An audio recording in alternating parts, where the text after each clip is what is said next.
Initiating live stream.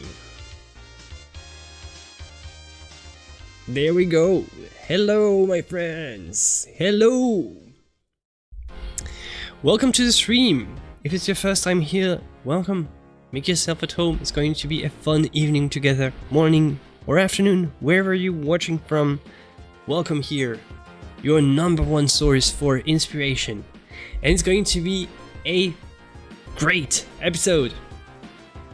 We're gonna continue our series on Raphael, trying to learn from the most inspiring masters of the Renaissance. Like the greatest era, maybe, of like, I don't know, like, I like Renaissance. I'm just a fanboy. But hey, we're gonna make some paintings. You get to ask me your questions live in the chat.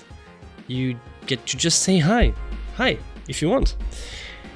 And yeah, we're gonna have a quick, not a quick.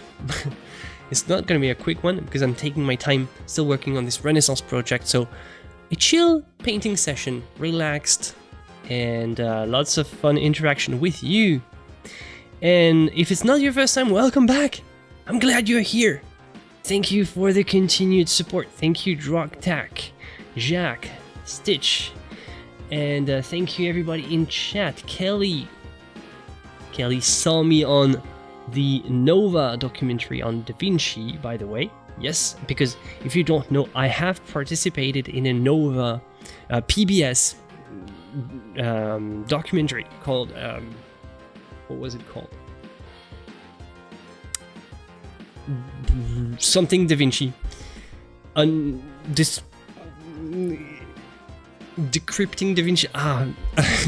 Anyway, it's on my website. You go on my website, go in the news section of my website, and you'll have a link, except that I think it's region locked, so I hope you can see if you're interested. It's a PBS Nova documentary.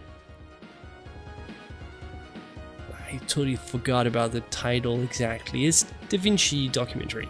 I'm in it as a sort of an artist, just talking about glazing and stuff. Like I normally do, the same stuff that we do together. So hello, I'll be painting a still life while listening. That's my man. Nice. That's what I want. That's why this stream is here for. That's exactly the spirit. Grab your paintbrush, grab your pencil, wherever you are. I want to motivate everybody. If you need motivation, I'm sending you some motivation your way. Take it. If you need inspiration, sending you some inspiration your way. Hold on.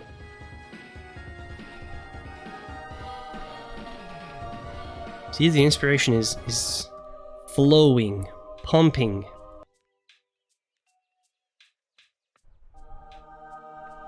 Like this sound effect for whenever I'm sending you inspiration. The grace of inspiration. And today, what an inspiring master we're gonna work from. Raphael Sanzio again. Still doing this. First, huge announcement. Next Friday will be Double the Art. The return of Double the Art. With drumroll. Where's my drumroll sound effect?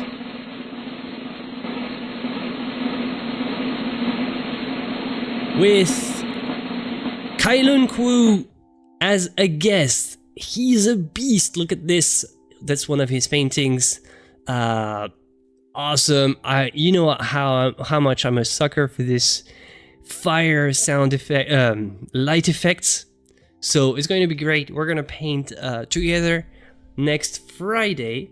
So same time, same place, except that it's not going to be just me. It's going to be the two of us.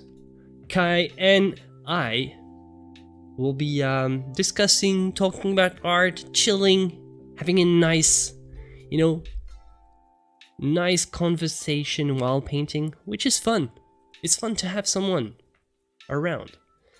And all right, I also wanted to mention this website, Alta Definizione, where you can find, if you're interested in Raphael, what I'm doing, altadefinizione.com with this spelling. I'm gonna copy it in chat in case you need the link. Here it is.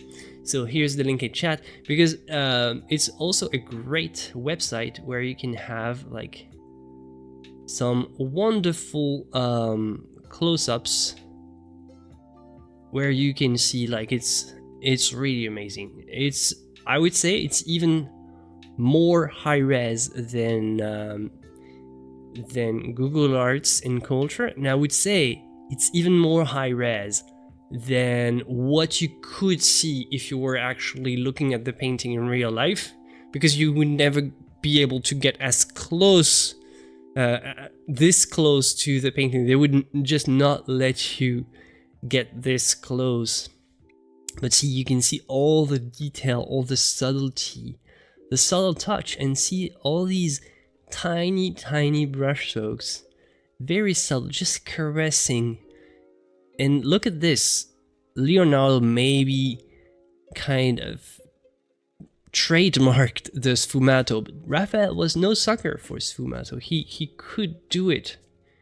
He was not left behind in this matter. It's less extreme, more balanced, more harmonious. But where do you see a harsh line? Right here. Look at this. Almost divine perfection in just the subtlety of the blending. Look at this. Just sharpness right here where it's needed. And all the rest is like indistinguishable, you know, edges, which is something extremely difficult. Like, harsh edges are easy, but blending like that is hard. Oh, you see all the, you know, the scars of the panel and all. Hey, Cody! I'm glad you joined. Good to see you, man. Right, so, well, I thought I would mention this website again, because if you're studying Italian art, well, it's a treasure trove of high-res pictures. altadefinizione.com. Look at this. Now, and you see the beautiful aging. I love this, because this is such great, you know, texture. It's the natural. This is the destiny. The best life of your painting is that someday it becomes like that. Like, so many people worry about, oh, is my paint going to crack and all. Like, this is the best life of a painting, is to age and one day become like that. And, you know, that's the normal evolution. Every painting will turn somehow into this. And this is the flake white mostly that is creating this. Not all pigments react the same. You see that there's no flaking in this. See how the thickness affects how much flaking there is right here. It's so thin that you still see the underpainting. Look at this. There's still the yellowish underpainting still apparent here. No cracking, no flaking. And here it's cracking because it's just thicker. And why is it thicker? Because it's more opaque. Like, for the skin, you need a little bit of thickness, otherwise you're not gonna get it. But when you move back, it's just the normal texture. It is the normal aging. You're not supposed to be this close, actually.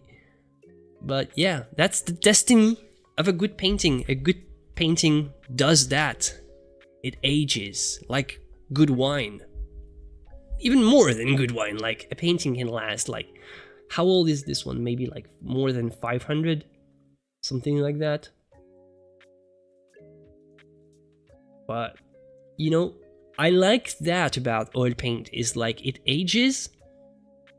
You can see the age in the cracks, no? But it always preserves, you know, the subtlety of the brush. It's still very much intact in a way. Here you can see it's just the white that has cracked like that. Most of the other colors have not been affected. And that's so interesting, like, oh, look at this, wow, this beauty. This is genius. There was a red underpainting, and the green has just been painted on top. Incredible. I don't know if it was a pentimento, so maybe at first he didn't have this kind of shawl on top, and then he added it later, but it doesn't seem like it. Maybe it was red in the beginning and it changed color during the session. Don't know exactly, but it's just amazing to have such great high resolution that you can see stuff like that. And I have to admit, like, whenever I go to a museum, see the paintings in real life, I never get to catch details like that, because, like, you would really have to get super close. Hello, Jen Caddy. Hello. Good to see you. Hey, Felicia. Hello, Shuva's Art.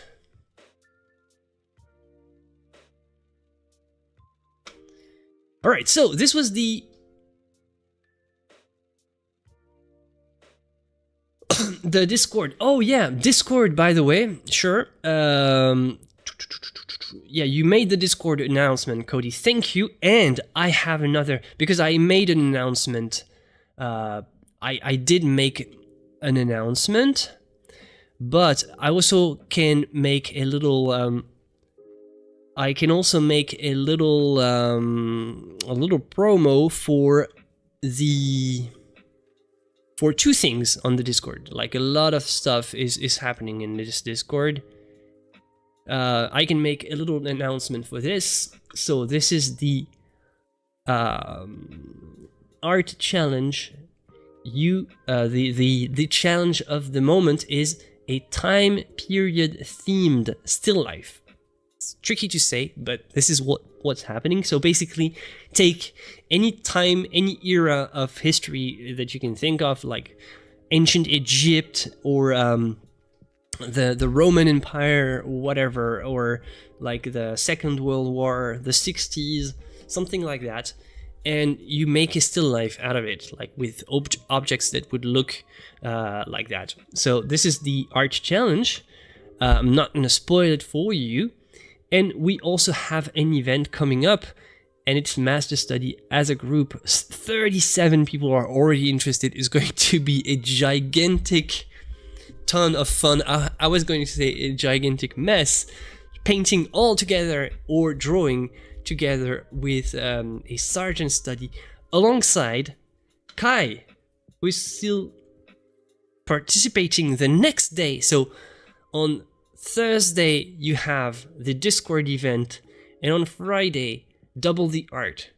And we're gonna keep Kai busy on this channel, not letting him go. We have him, we keep him.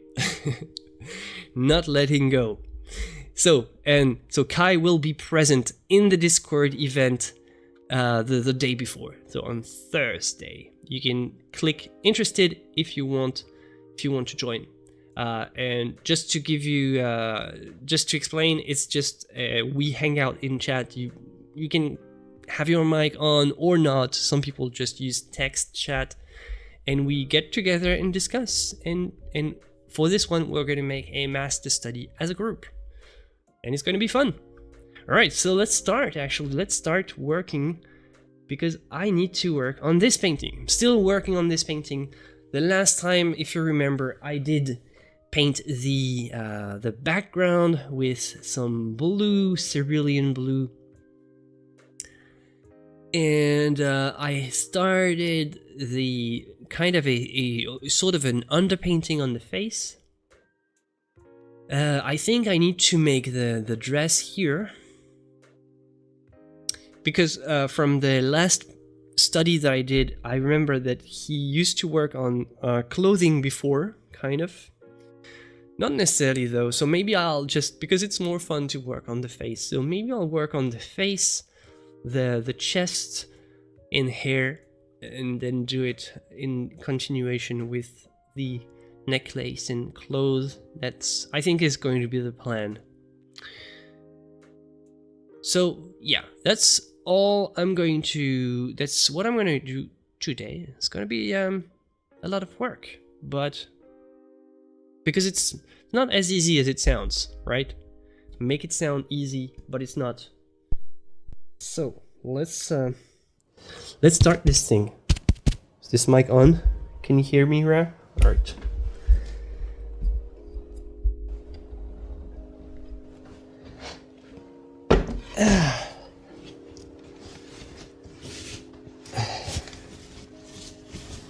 Hello, I am.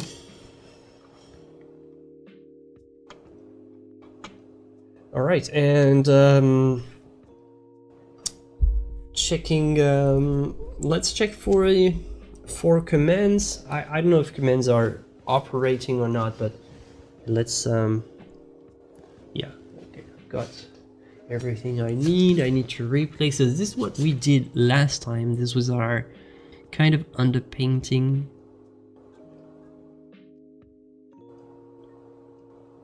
Wait, is this digital? No, it's real. It's real painting. Only real painting here, because I'm not like I suck at digital, and I don't know anything about digital. Like I do have a tablet, by the way,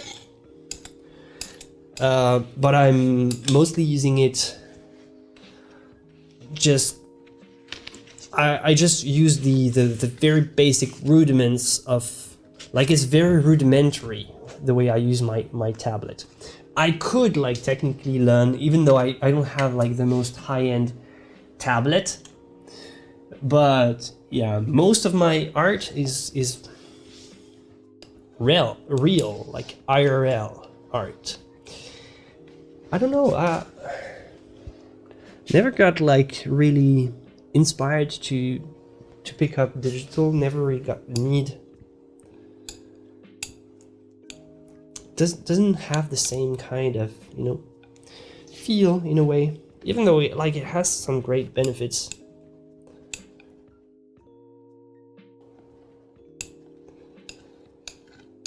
But yeah, definitely we do have some digital painting aficionados here in this community. And actually in the Discord there's also a digital section for people to share their digital art. Okay, so let's check. Not as satisfying as traditional. I don't know if it's because traditional, in a way, it's also extremely frustrating. So, like, you know, there's a trade-off here. There's a trade-off, definitely. But when you get traditional done, when you finally succeed with traditional, yeah, I have to say it's definitely extremely satisfying. Trade-off is, yeah, you know, with digital you have the option to undo things. You can go back in time and, like, oh, failed brush mark, I can, you know, rewind, go back in time. With the real stuff, it's like there's much more there's much more how to say,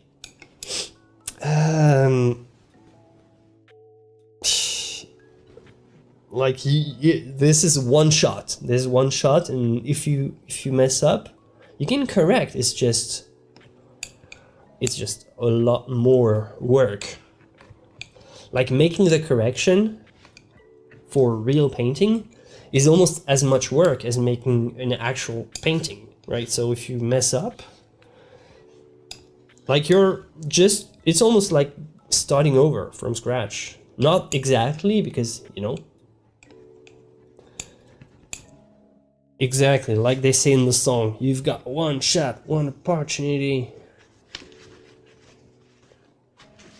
I'm not gonna rap the rest of the song, but exactly.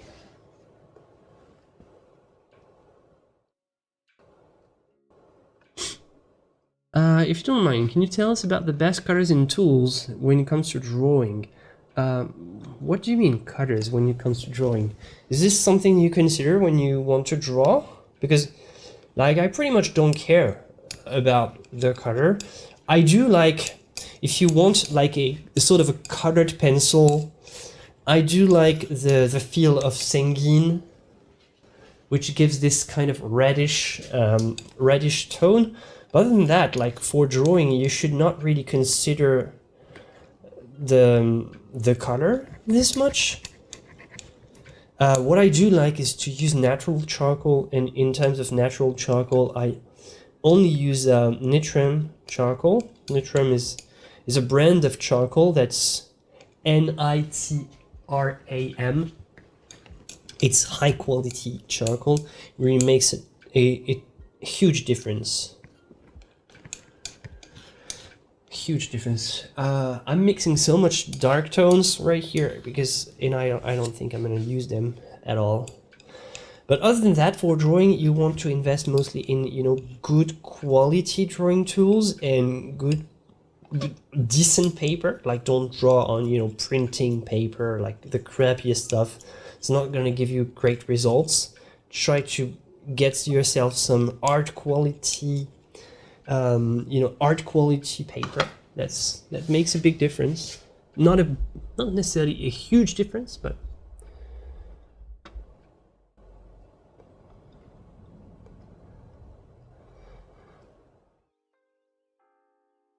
what's traditional art? Yeah, traditional is like, you know, normal art that you do with a pencil or a brush in real life, and opposite of digital, which is something you do on a tablet, computer, something like that.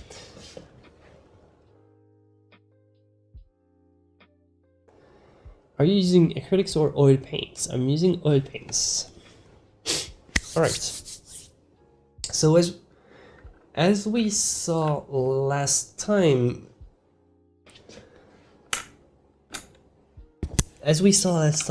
Raphael is all about building the consistency little by little. It's almost like adding tiny veils with tiny strokes. So if you're more into, you know, kind of Sargent-like thickness, impasto, this is not going to be your style of choice, right? Because it's less, you know, it's less spontaneous, it's more controlled, but it's very, in a way, it's also very harmonious, which is something I love about this style.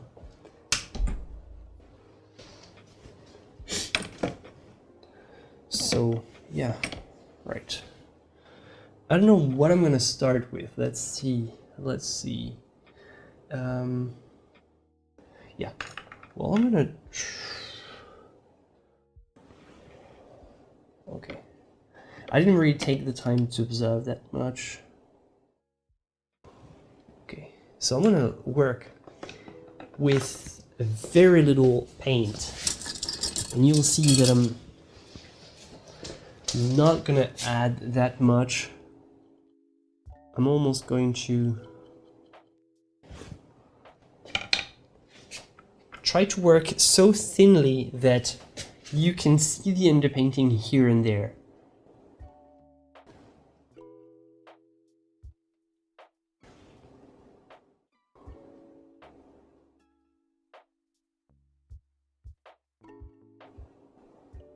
Oh yeah, I get on board. I recommend exactly what Cody says.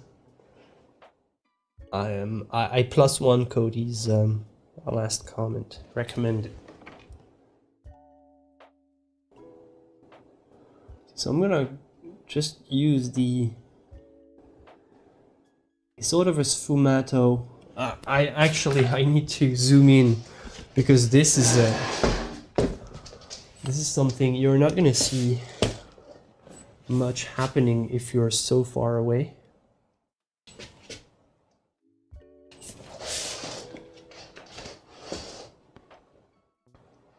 Because it's going to be very subtle. It's almost like caressing.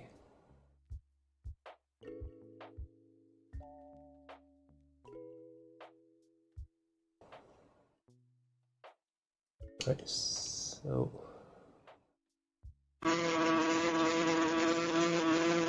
Hello, Jeff.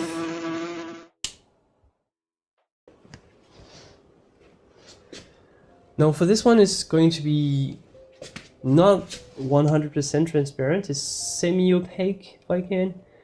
And if I use opaque pigments, I'm going to... Hold on.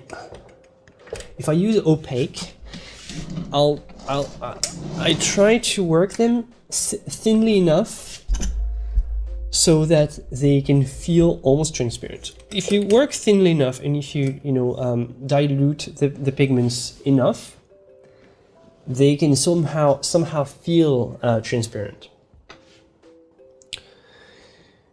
But I'm working with Tuscany earth, which is opaque, titanium white. Here I don't have flake white. It could be a good idea to have it, but if you work thinly enough and you take a little bit of medium and you sort of dilute it. So you try to take just an extremely small amount on your brush, like you don't need much, so that the color that you spread on your palette is barely visible, right? Like right here, look at what I'm doing, it's barely visible, and this is what you want. And you want to work with tiny strokes like that over and over again until you build up the texture progressively, right?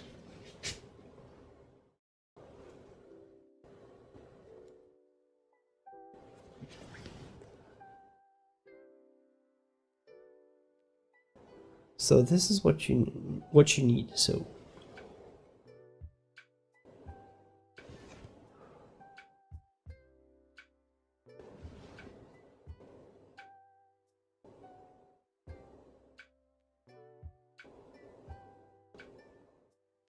yeah, the skin is tricky. The thing is, if you think that if you have mixed the one color for skin tones, then you're wrong to start with, because the skin of one single person is not one single color, right? So what you need is you need to...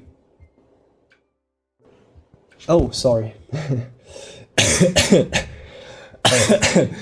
You need to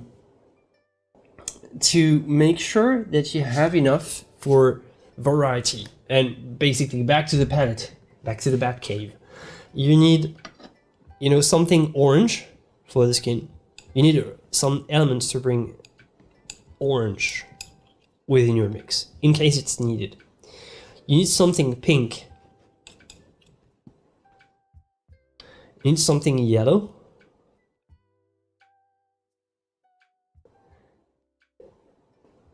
And vermilion is useful, but you can... Well, yeah, vermilion can be useful, right? And also a little bit of blue can also help to sort of bring even more variety, but from the opposite range. And what you want is you want to start with a mixing base, and you incorporate elements, and you juggle between, the different tonalities. A little touch of yellow here, a little touch of red here, depending on the area. And it's all about how much blood is circulating below the surface, how thick the skin is in various spots, how much it reflects the light source. So this would be the highlights. And see, I'm taking a touch of blue right here. Actually, slightly lighter.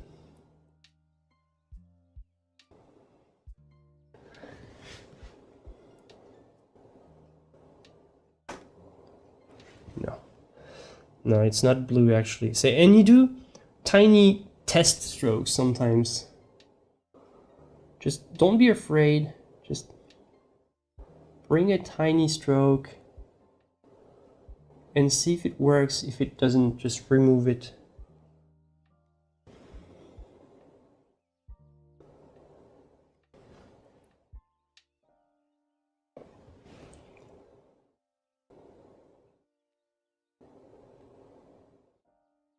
One thing I didn't have time to do with this painting is I didn't have time to check the backstory of this character. If someone wants to check it out, the young woman with a unicorn, if someone wants to check, because we don't know exactly who it is, who the model is supposed to be, and apparently it's still a mystery. So if you want to bring me your best hypothesis, just you can Google search it, because I've been working on this project for a long time, but I never really had time to investigate this. So if you want to bring me back, come and go and catch the story for me, if you have elements.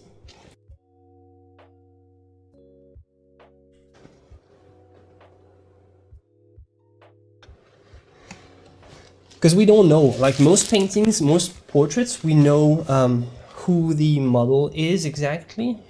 For this one we don't, which is kind of surprising. So last time we had some cerulean. I'm gonna add the cerulean. Rumor is she's the sorry, it's hard to say. Illegitimate daughter of a pope. Oh, a pope? Popes aren't supposed to have daughters? Huh. And what about the unicorn then?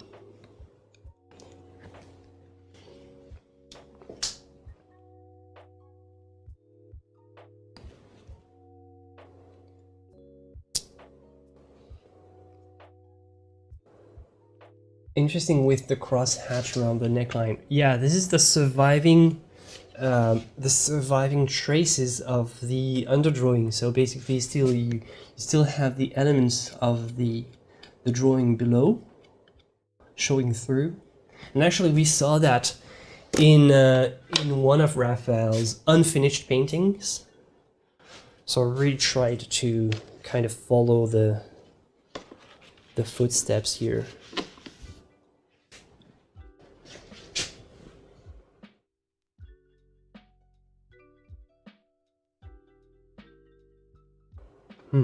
Even though he believed that the painting might have been Granacci or Ridolfo del Ghirlandaio, Morelli pointed out its similarity to a masterpiece in the Louvre, subsequently allowed attribution. Yeah, I think the attribution is not questioned anymore, but it's been a mystery for a while.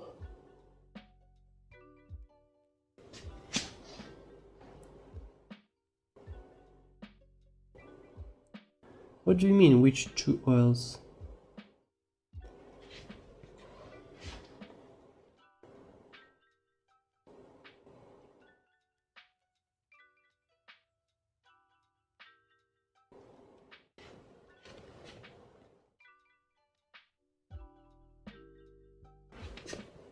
Ah. Oh, okay. Interesting. This is uncommon because female portraits of that time were created on a wedding occasion. At the same time, she holds a tiny unicorn, which symbolizes purity. Following medieval legends, only a virgin can tame a unicorn. Interesting. So, yeah. So apparently she's been pure, but her daddy wasn't.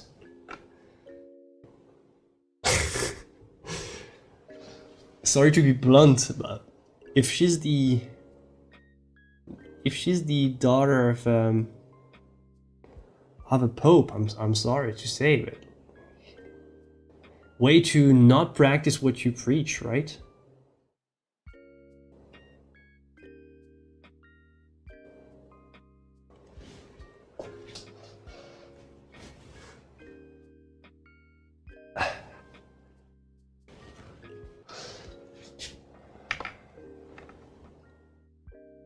Pope's at it again. Well, at the time, the title of Pope was more like kind of a king with religious attributes. They were really like, almost like, they were mostly, like, it's not exactly the same type of title and symbolism that as it has now. It was really about political power. It was not that much about religion.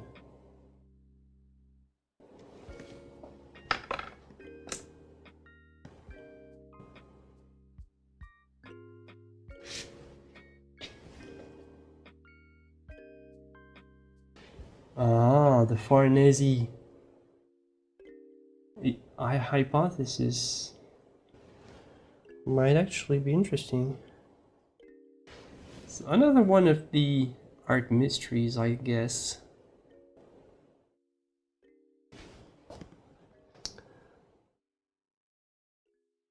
See how I'm trying to be extra soft? And it almost feels like I'm doing nothing. And it's it's almost true. It's like I'm almost doing nothing. It's just I'm just trying to be so subtle and so soft.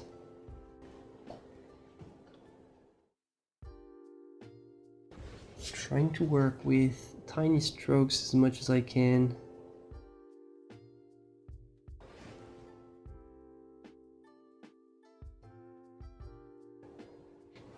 This is so not what you will...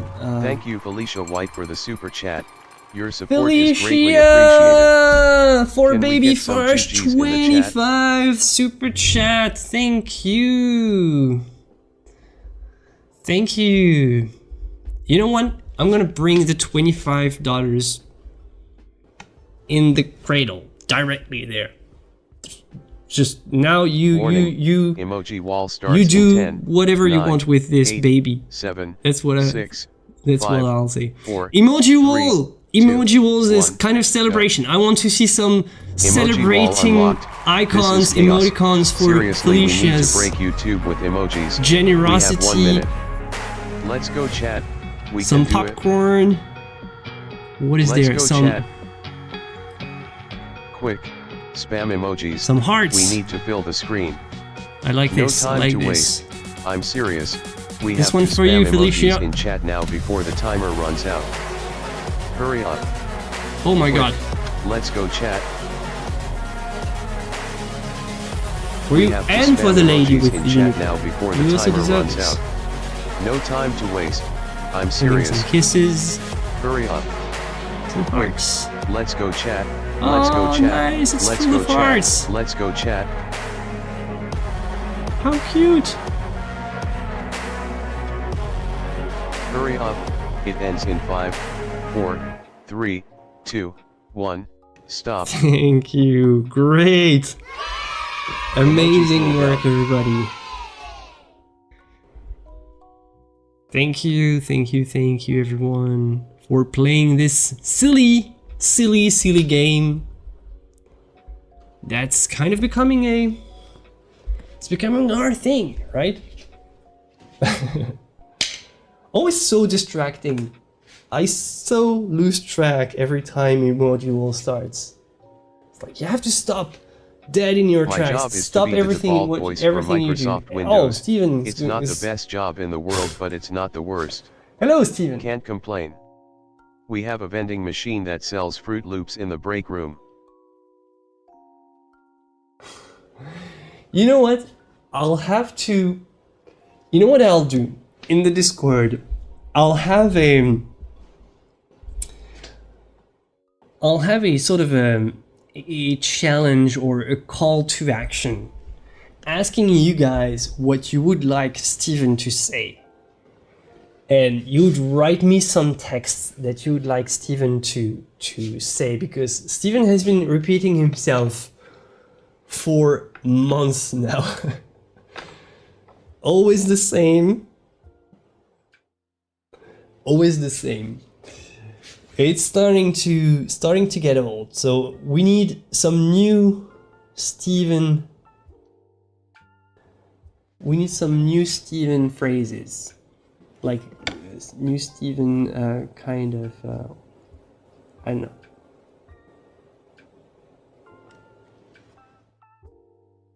Oh, you mean Hortense?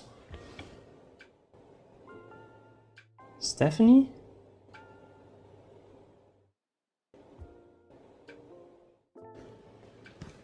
Yeah, there was a weird feminine voice. I don't remember what it was.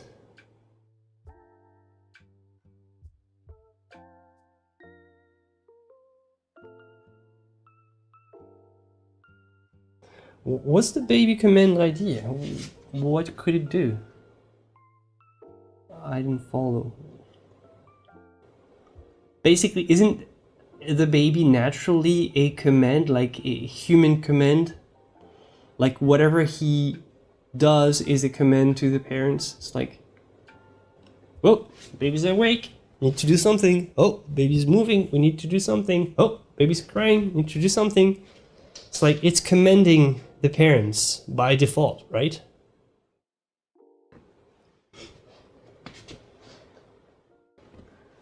Thanks, Njiba. Baby giggles? Yeah, see what I say? Baby is a command, like by default.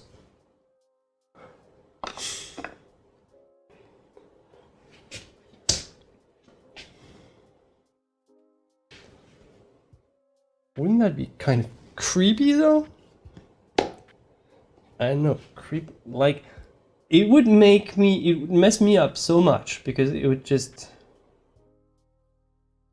you know, when you're living it, listening to your baby all the time is like, it's almost like triggering reflexes of, oh man, let me pick the baby bottle.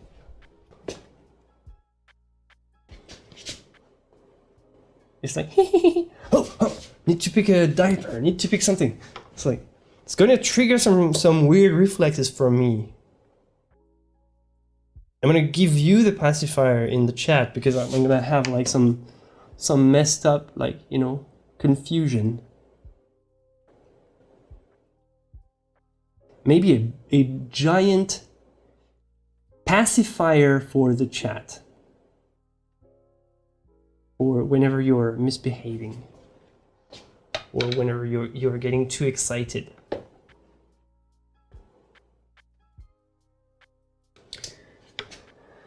Does the drawing depend on the quality of the cutter? Do you mean painting or drawing? Because I'm so confused with your questions.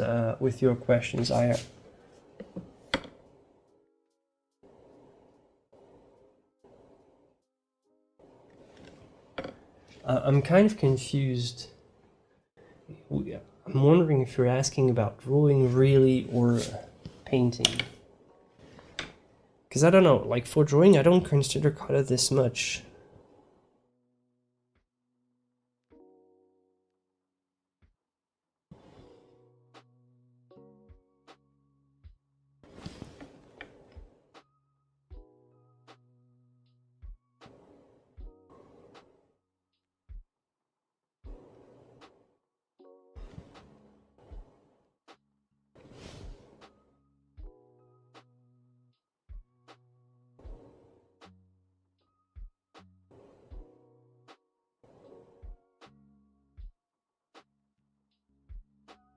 Oh. I like the idea.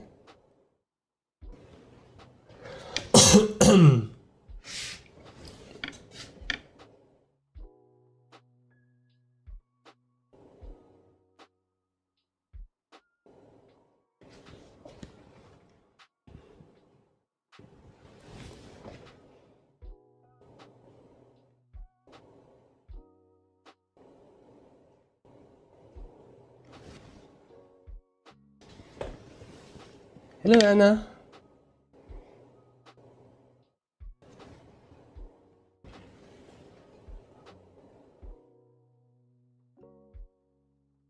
Yeah, that's what I was thinking. Singing a lullaby whenever I hear the baby command, just calm you down.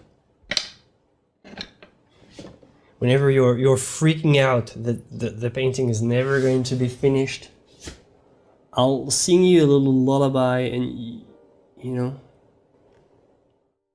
Don't worry, na na na na.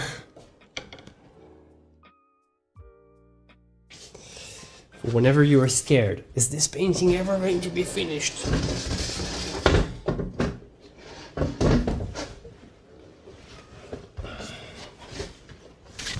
Response is probably no.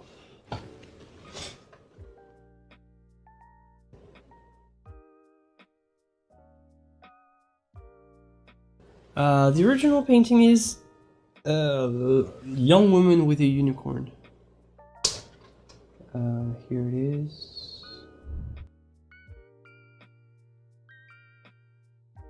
Stephen can sing. I think I can try. I can try a little. We'll try to have Stephen sing a lullaby, just this once. Have a little experiment. Which one do you want?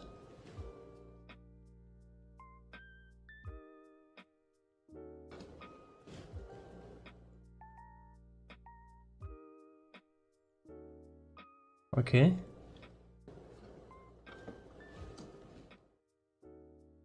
Alright, so row your boat.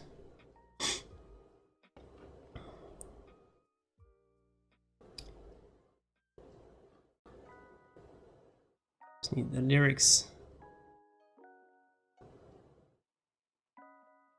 Alright, here it is.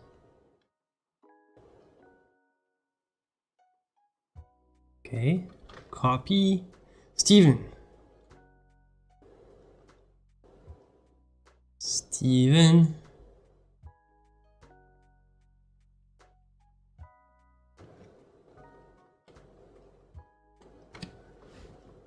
Steven, sing a lullaby.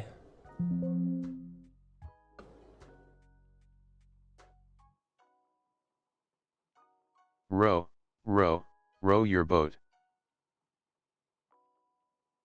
That's it? That's lame. Steven doesn't know the rest. Row, row your boat. You need to put the intonation, Steven. Row, row, row your boat. Oh, I've got some new voices.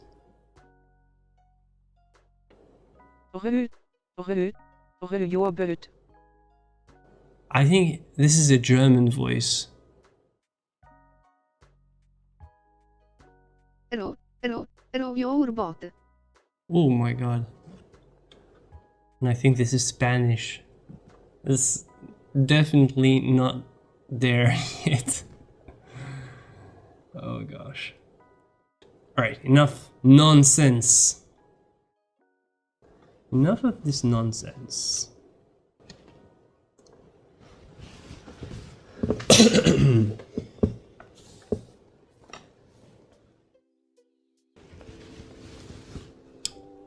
Yeah, Steven's not the greatest singer, right? I think we can all agree, so.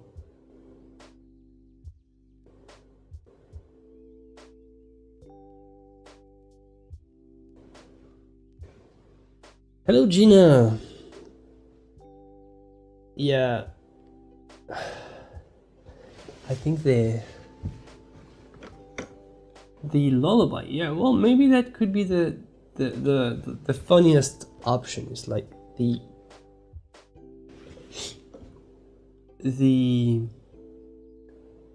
command will trigger a lullaby by Steven.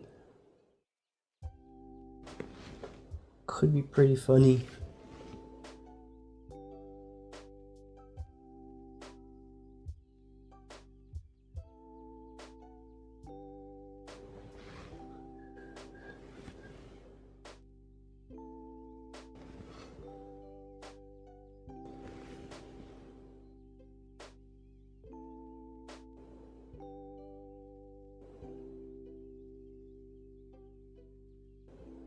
Thank you Gina Bato for the super chat. Your Oh my support god, is greatly appreciated. Gina! Thank Can we you! get some GGs in the chat? Thank you, Gina, for the 10 super chat. Thank you so much. Yeah, I want to see some GGs for Gina. Thank you, thank you. Thank you for the generosity. Oh, thank you. Thank you. Very appreciated. I want to see some GGs for G. Nah.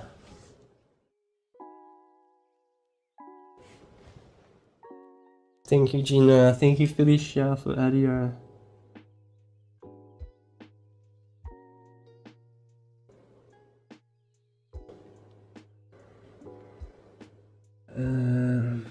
Yeah. Can people who have no talent learn to draw?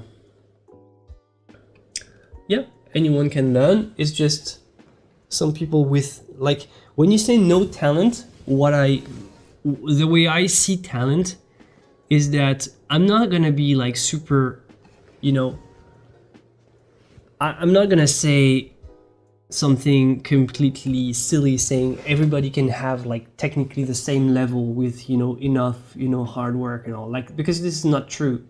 Like, talent has a role to play, and indeed, but like, I would still say that talent doesn't prevent you from doing the hard work. It's just talent makes the hard work easier to you know, handle. And some people who, you would say, some people have no talent, it's mostly like they are so uninterested and so far removed from the kind of technical skills that it requires, is that they would never even just start even learning how to draw properly. So the way I see is kind of talent is just a facilitator, but hard work is what helps you learn. Right? So everybody can technically reach the same level. It's just some people have so little interest for this, or it's going to be so difficult to even start, that, you know, I'm not gonna say anybody could learn how to draw with enough, you know, hard work, because we're not equal in front of, you know, what hard work actually requires. However, talent alone is not something that's, it's somehow it's helpful, but it's not enough. How many people do you consider are kind of wasted talent, wasted potential? So talent alone,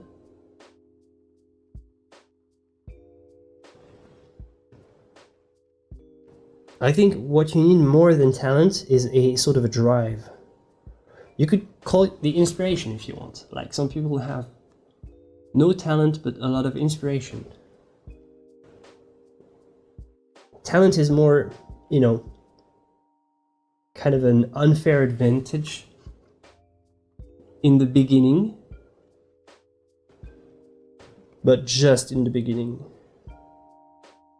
You still have to climb your way up there.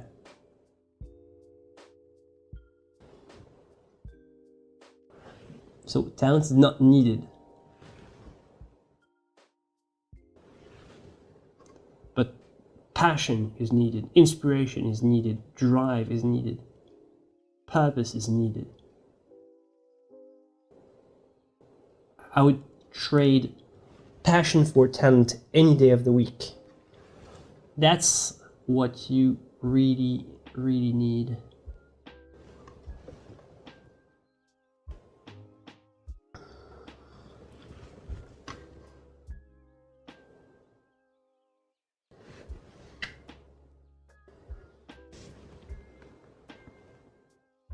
I call drive obsession. Yeah, maybe obsession. Well, you don't reach the highest level without obsession. Definitely. And obsession is something that not everybody is prepared for, because it's very destructive in a way. It requires a lot of sacrifice. Like, a lot of people say, hey, I like chess, but how can you reach like 2800 level only by just being absolutely obsessed with it day and night, to the point that it leaves no space for the rest, right? And reaching the highest levels of achievement in art is the same. Like, you have to spend your days and your nights doing it, thinking about it.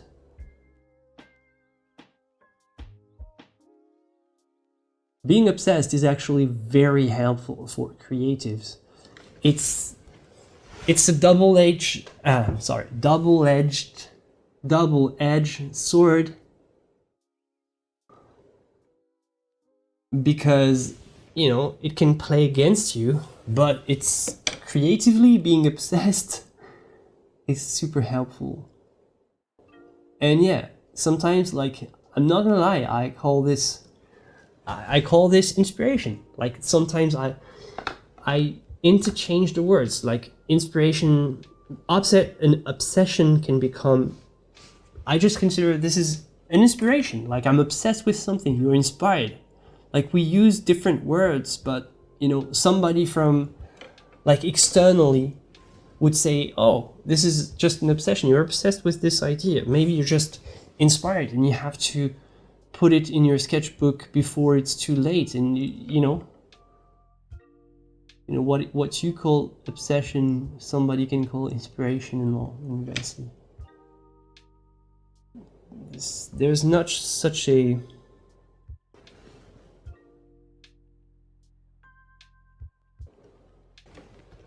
it's not such an easy difference to make between the two.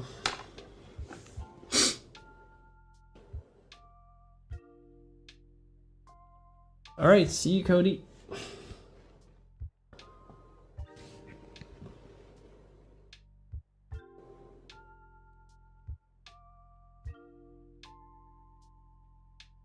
It's optimistic to say that chat will behave. I think chat will behave. We're not so many today. It's manageable, right?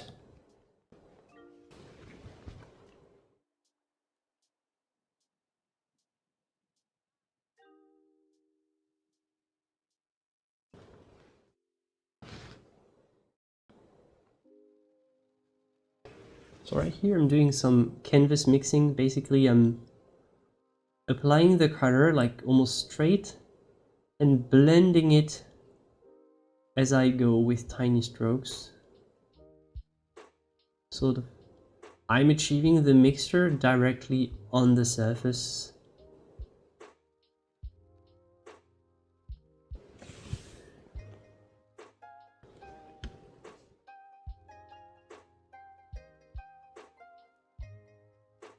What if the mud misbehaves?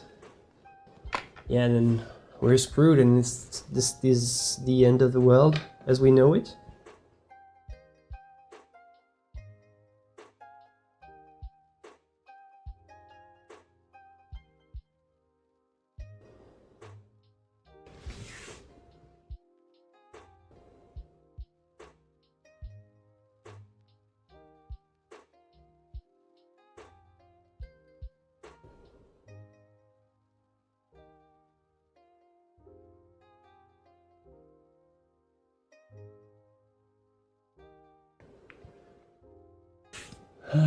Thank you, Milan. This is so cool. How do you know when a piece is ready?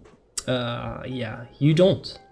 Right here I'm doing a master copy, so it's ready when it's close enough to the master's original work.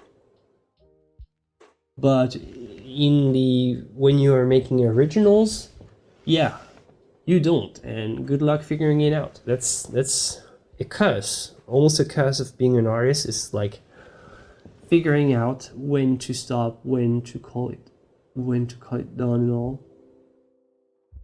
And it's tricky, I'm not gonna lie, it's tricky. It's just not something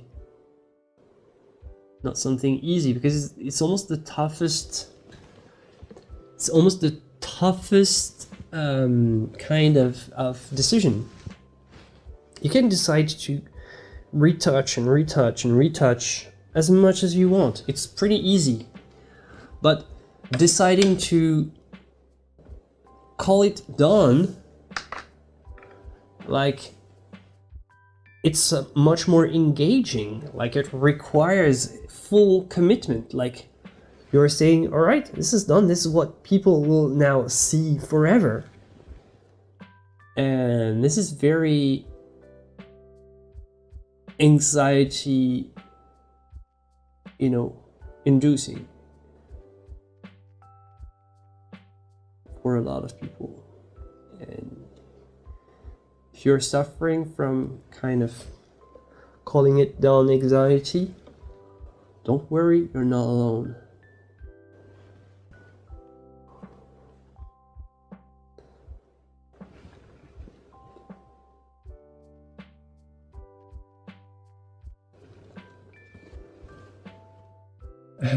My man Drogthak saying, I find it helps to stand up while painting when I feel I'm very tired. It's done. Like this. Like standing up. Normally I'm standing up. Right here I'm seated. But this is a good option, by the way, that I have is I can show you my modded stool. This is an IKEA stool, and as you can see, I've modded it so that it fits. I'm pretty tall, so this allows me to rest and sit. See, I'm standing up and I'm seated. Standing up, seated. So I'm at the same height while standing up and seated. This way I can, you know, navigate and move around my painting. And when I'm more tired, and especially this is something that I did for when I'm with you guys, because sometimes I need to more, you know, have a more relaxed approach and move a little bit less, because sometimes, I know, it's annoying, I move too much, and having a sort of a seated position, it helps. So if you want to sit and find a middle ground between standing up, because standing up, you know, it gets exhausting at some point, and I have to say, so if you stand up all the time, it can be hard to not have an option to just sometimes rest a little. So I think this is a great middle ground.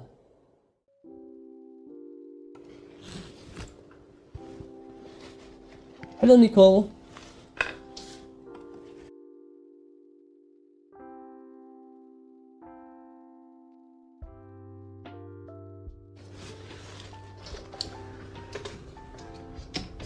Yeah, I need one of these. I just made mine. I modded it. If you're not super tall, though, it might be easy to find like a, you know, a kitchen stool that's pretty high. For me, like nothing I could find anywhere was high enough to have this kind of height.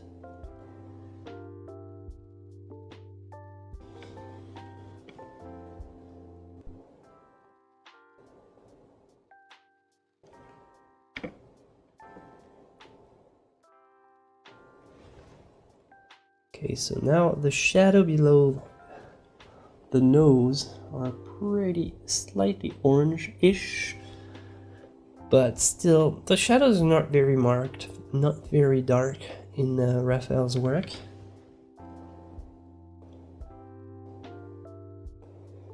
There's always this very elegant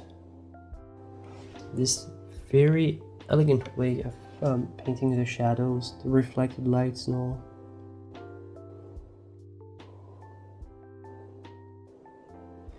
I don't know, like, I'm pretty sure that it feels like nothing is being done, but I can tell you, like, there is, like, this is just the level of subtlety that this kind of mastery requires. Raphael didn't become Raphael for nothing.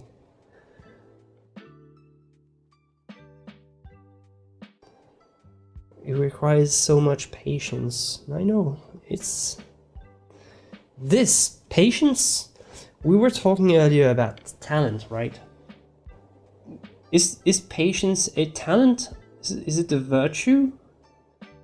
You definitely need it if you want to learn how to make art, figurative art, properly.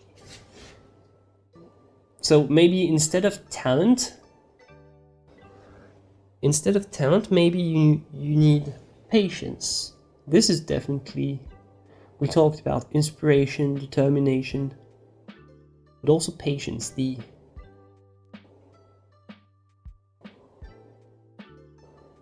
ability to take things slowly. Oh yeah, resilience. Resilience is a great way to see it. Resilience. But in a way, yeah, resilience is more for, you know, the day-to-day, like progression, like how much have you improved this month compared to the previous one. But patience is really what you need with each, you know, piece. Like, so this one will take time. I just need to be patient and wait for it to dry for the next layer and all.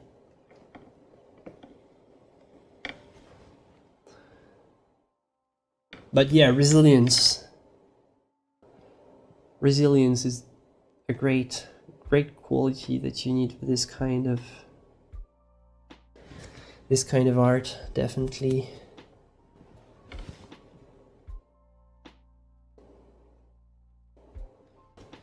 Man, I'm sorry, I'm so out of breath today. And it's because of the allergies. Like the pollen at the moment is just through the roofs. And man, I've been sneezing all day.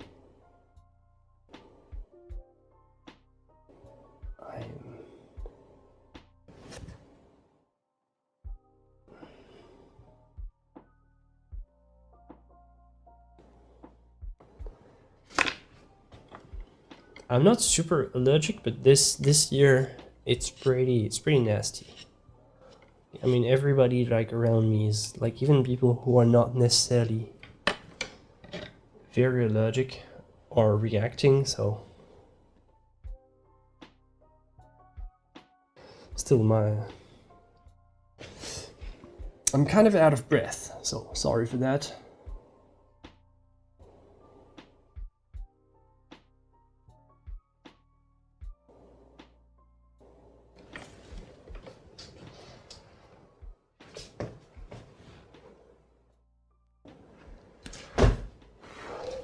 Focus is the most needed quality. Is focus a quality or focus is an action? Hello, Kelly! Thanks for being here. So it was a pleasure. So I saw your comment about the Da Vinci show. And yeah, I'm glad you found me. Decoding Da Vinci. I lost the... I had such a blank earlier. I couldn't put a word on the title, exactly the title. Decoding Da Vinci.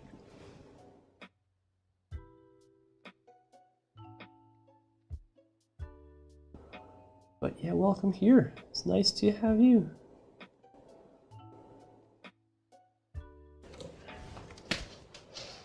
It's funny because I wish I can show you. Well, actually I can try.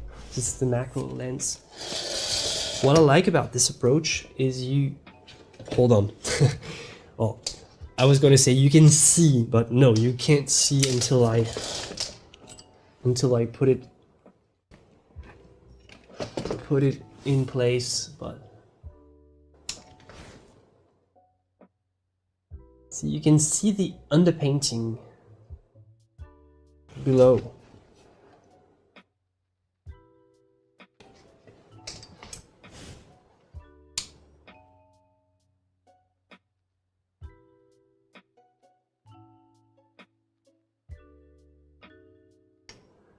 I don't know if you can, you see the underpainting still below even the thickest areas. I really like this brooch. I'm gonna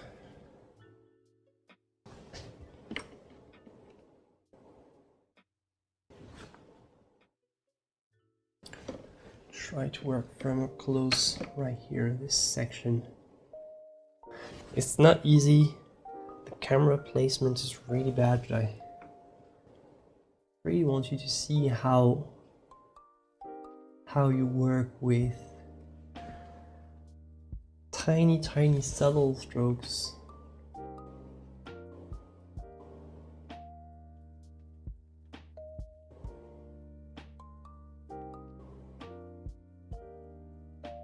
See, right here you still have some visible underdrawing marks. Right here still have some hatching visible underneath.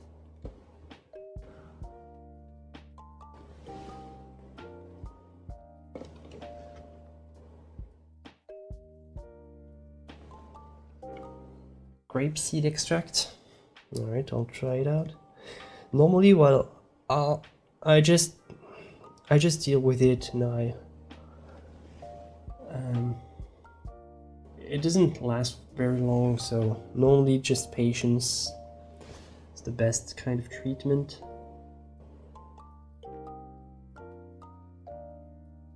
It's annoying while it's there, but it's not there for long, so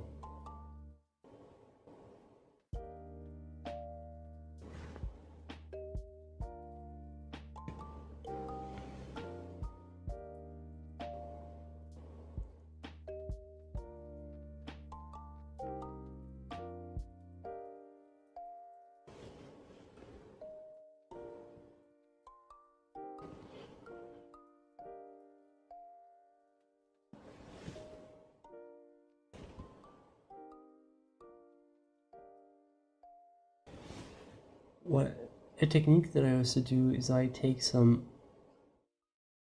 my normal skin tones brush with the color of the skin tones, and whenever I need to just bring it lighter, I just take bring it right here in the pure white,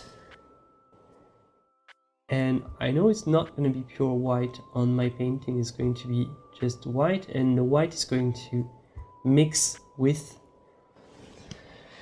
the colors that were previously applied. So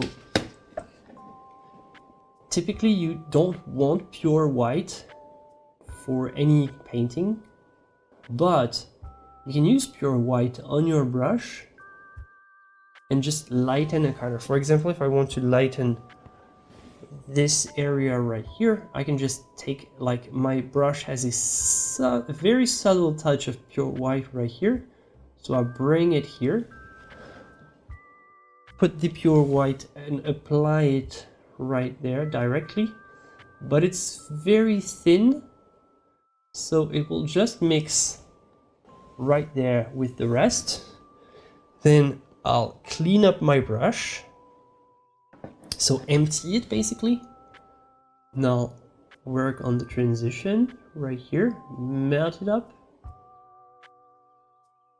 and voila. See, this is a very nice technique. Normally, typically you wouldn't use pure white, but yeah, in this case can actually be very useful. Have you tried the transparent white? No, I'm not a fan of transparent white. Like right here, what I've just done is kind of using white semi-transparently. I think it's enough already.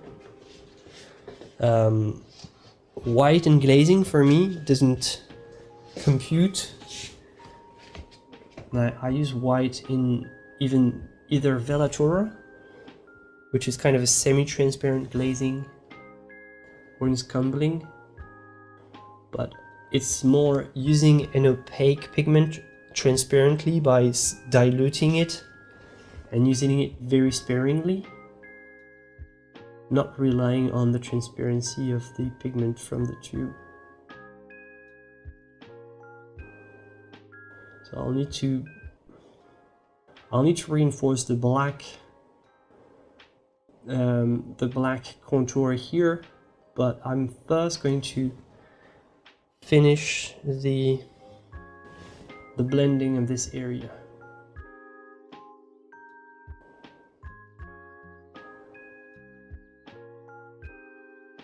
It feels very slow and tedious at first. The more you progress and the more, like, the less you have to do. It very progressively gets there, closer and closer, with tiny strokes. Tiny strokes, very soft, very delicate. Delicacy is really a lost art, I think. In painting, it's not considered an ideal that most people try to achieve. They want, you know, expressive brushwork. How about delicacy? How about being delicate? Who said this is not beautiful? Who made this not fun anymore? What, did the Sergeant fanboy team that just gathered up and says, we don't want delicacy, we don't want softness anymore. Now we only need just wet on wet a la prima brushwork, and all the rest is vile. What happened? What happened to softness, smoothness? What happened to, you know, just harmony and purity of strokes? Talking purely about the brushwork, but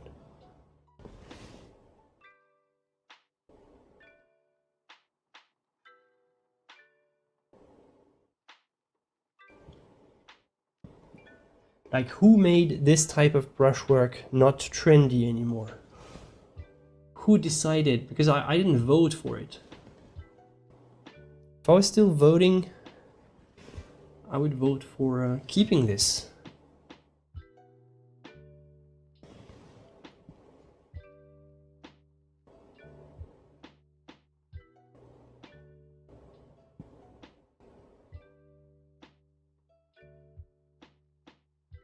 Yeah, delicate.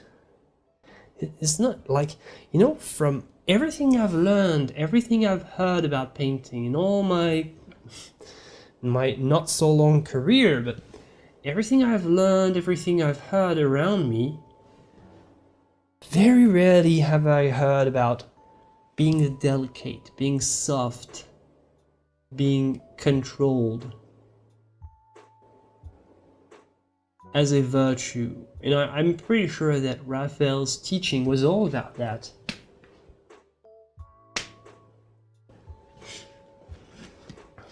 Alright, bringing the painting slightly further away to get a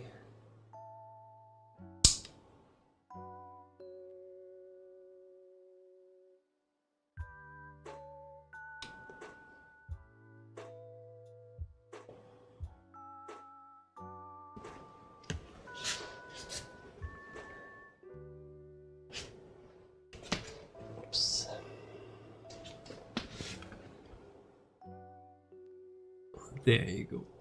Right. We have to keep the... Thank you, Ellie. We have to keep the beautiful, delicate painting alive. Exactly. We have to. Like, this is a tradition that's been maintained, that almost died due to, you know, modern art. Modern art was all about, like, fighting this kind of approach. But I say there's beauty in it, and if there's beauty, it's worth maintaining it. It's like an old well or an old dam. Doesn't matter if people don't use it anymore, you need to preserve it.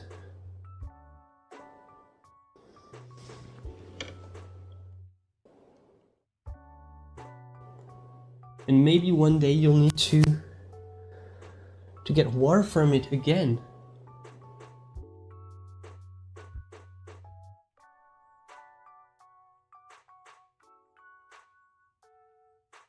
Where's Cody? We fired him.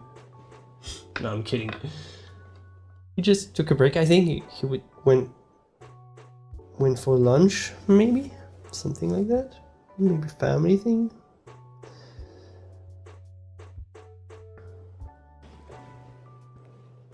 So what do you think? You made me feel sad about my love for Sergeant. No, I don't want to do that. It's just that I want to play for the other team. I think the Sergeant team has enough, supporters. This kind of team. Now I think they don't have to, it's like, it's like Messi and Ronaldo. Like they don't have to. It's great that they're both here, right? But it would be unfair for one to completely eclipse the other, right? That's all I'm saying. Because back in the days, this was already a thing. Like it was already a sort of a stylistic battles between the different masters of the era. It's like some of them were more in the controlled approach, and some of them were more in the expressive approach. And they were fighting, and they were just, this kind of competition was actually very productive. This is what gave us the greatest artworks of this era. Is the competition between the different schools, the different masters, their different theories, their different approaches. And it was, in the end, like, in the grand picture of things, it was all very complementary.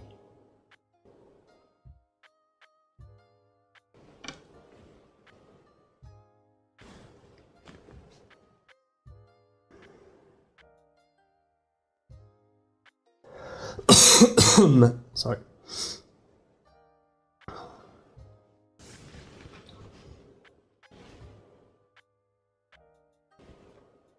We can like more than one style, I think.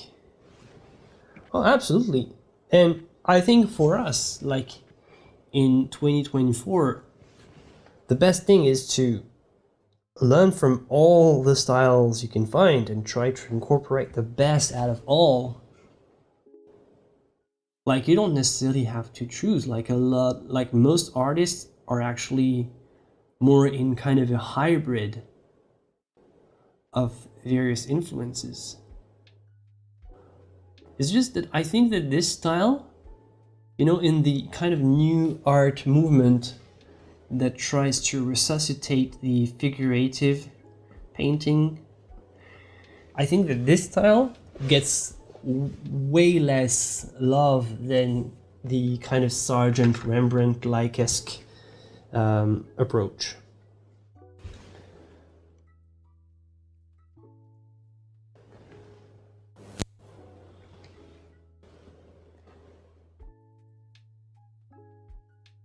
But maybe this is because this style goes with this style goes alongside a strong idea of what beauty is. So if you don't believe in beauty anymore, you can't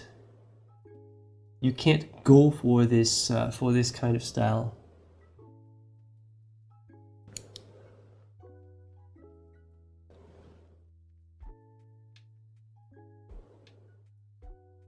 Well, but this to the contrary doesn't look, and I'm not talking about making hyper realistic. I'm talking about beauty and harmony and delicacy. And this is not looking like a photo, but it's following an ideal of beauty. It's just very different from hyperrealism, which they could like technically paint a trash can with like minute details to make it hyper realistic, but it's still not beautiful.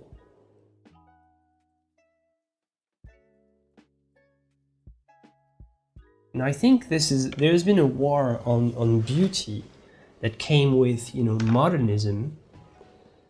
Just like there's been a war on truth, and, you know, like we can't tell the truth anymore. We can't say and think, like, whenever somebody says something, you have to think, oh, is it someone from the far right, from the far left?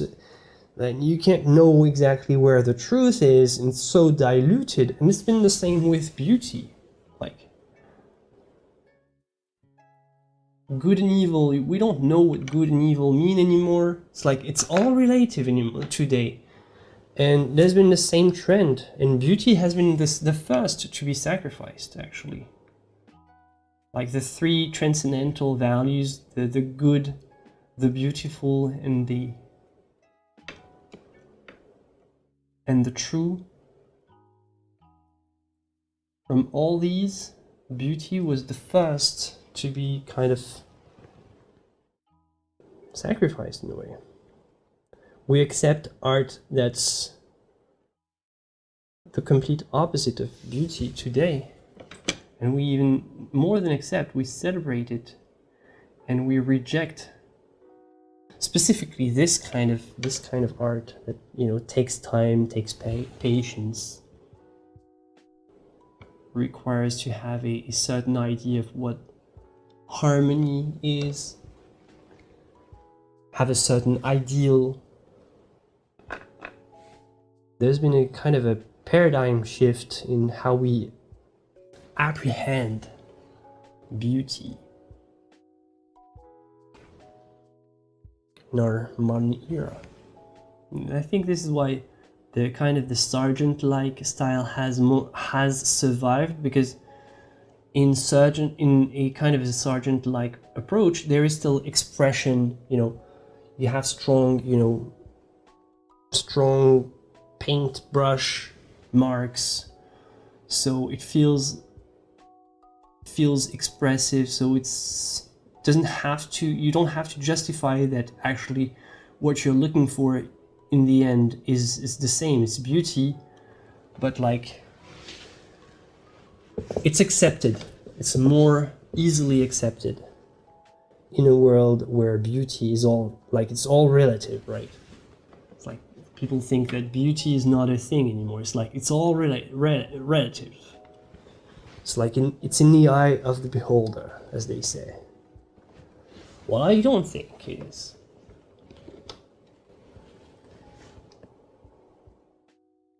I don't think. What do you think? Do you think beauty is really in the eye of the beholder, or is it something we say because we just don't want to?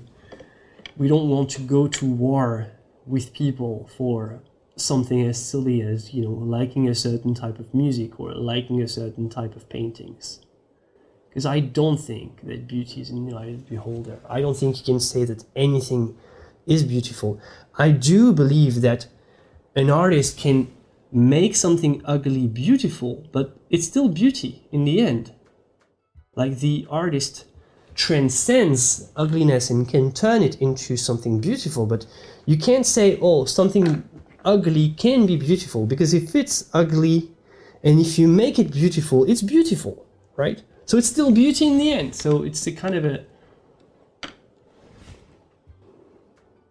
it's always the same kind of thing in the end, right? I don't think beauty is in the eye of the beholder at all. I think there are some things. I'm not gonna just dive in. I just want to have your take, right? I'm not gonna just give you my entire. Actually, I'm preparing a video on it, kind of a more philosophical. So I'm not gonna dive in my own reflections, because it could take me way too far for just this one stream. But I'm interested in knowing, do you think beauty is in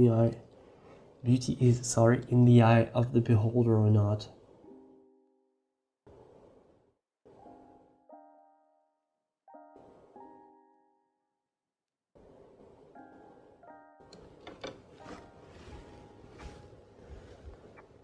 Yeah, ugly can be beautiful, can be made beautiful.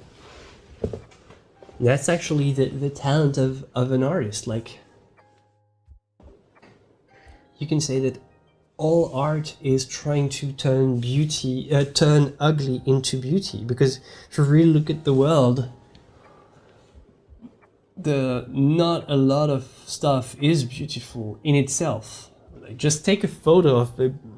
You can have a beautiful, you know, flower in your garden maybe, but doesn't necessarily, just because the flower is beautiful doesn't mean you're going to make a good photo of it. Like, maybe your photo has bad lighting, bad angle, stuff like that, and you can have a pretty lame flower that looks like nothing, and with enough talent you take a, you know, you can take a good photo and make it an actual beautiful work of art.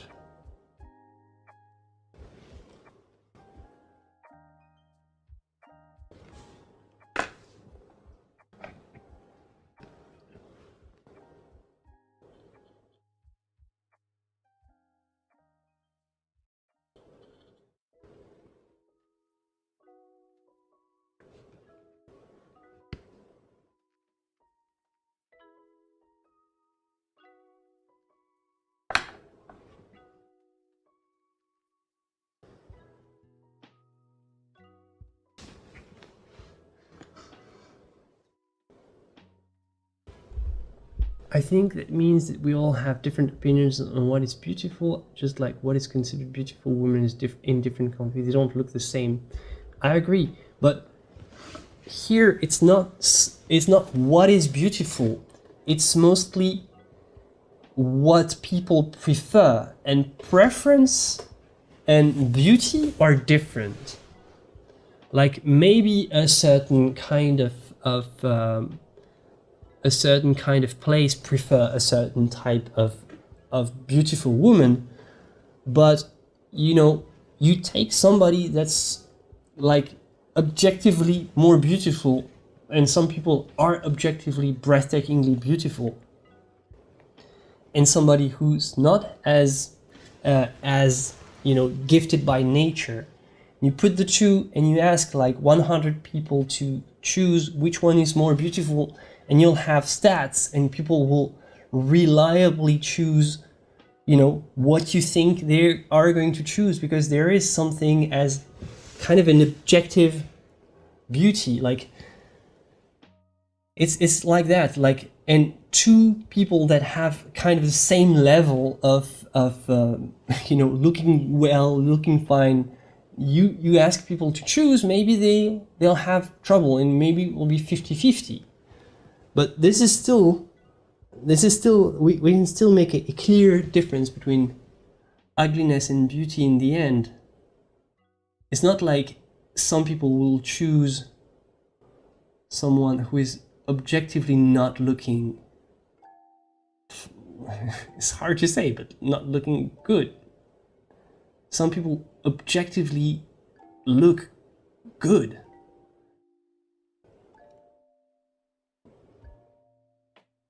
It would be hypocritical to say, to not say it. Like, some people just look better than others. But it's still, there's still a lot of room for personal choice. But at some point we have to recognize that, you know, it's not we're not all equal.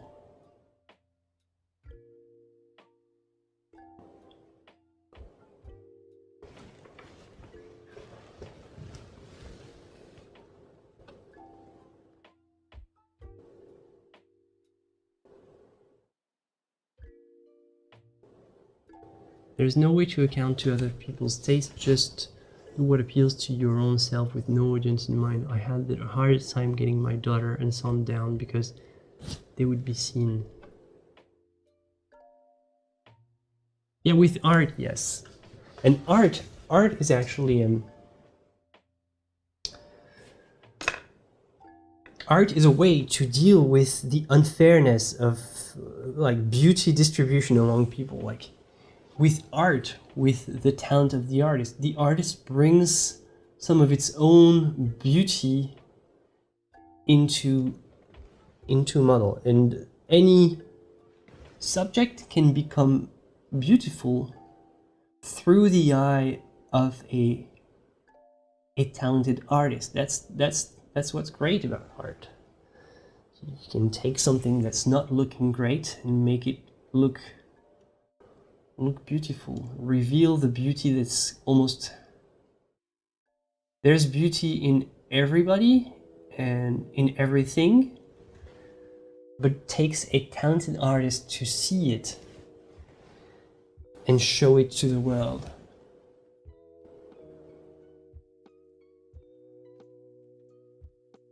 So there is beauty in everybody. Saying that everybody is equally beautiful is delusional and hypocritical, because nobody thinks that.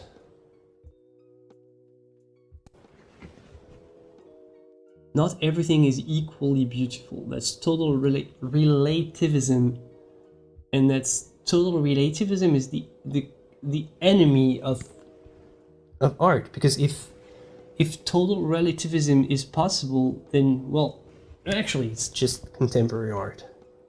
Contemporary art is founded on the idea of total and complete relativism. Everything goes, anything goes.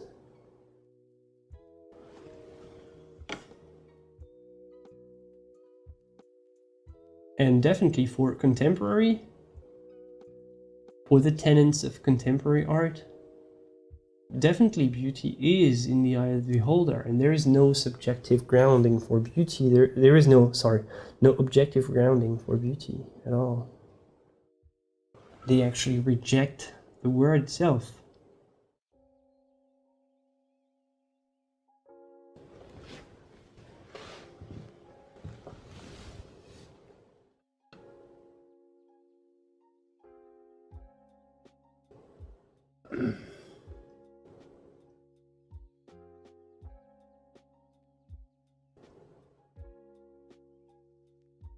See you, Nicole.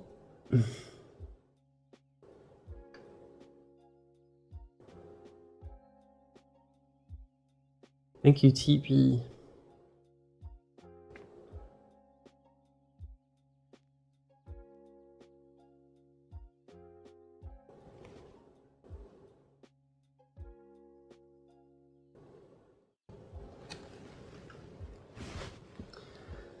Thank you, Arcorioris,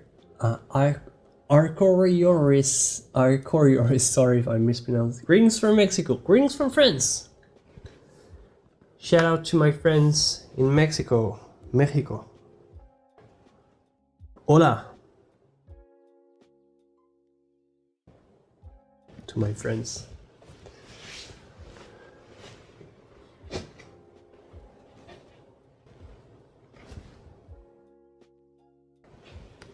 The inspiration is actually a master study. So the inspiration is a work from Raphael, by Raphael, sorry.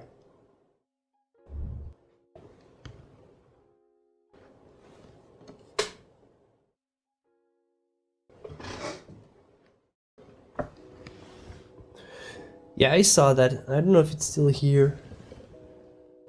That's actually a very contemporary art idea. Maybe it's maybe someone specialized in contemporary art, because this is definitely something that I think I saw, like a D word with in the place of a nose. I saw that in some type of contemporary artist. You know, just normal kind of shock value. It's like nothing has not been done at this point, so. Yes, it's oil.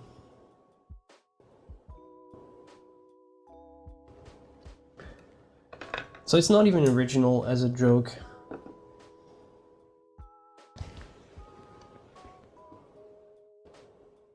Already been done.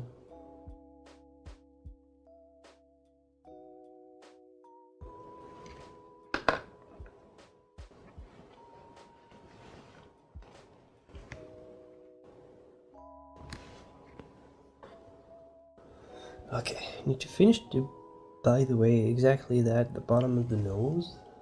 Just...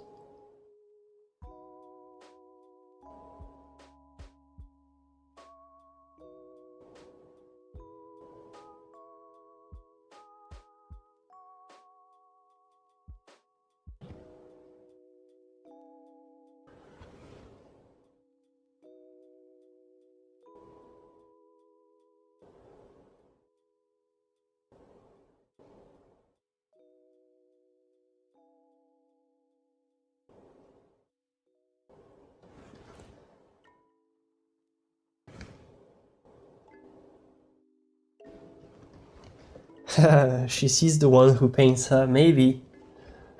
Maybe.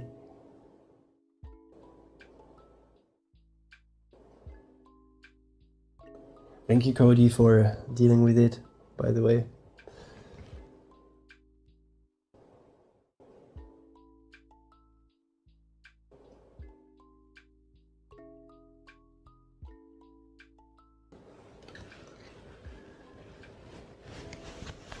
Hello, Knight of Darton.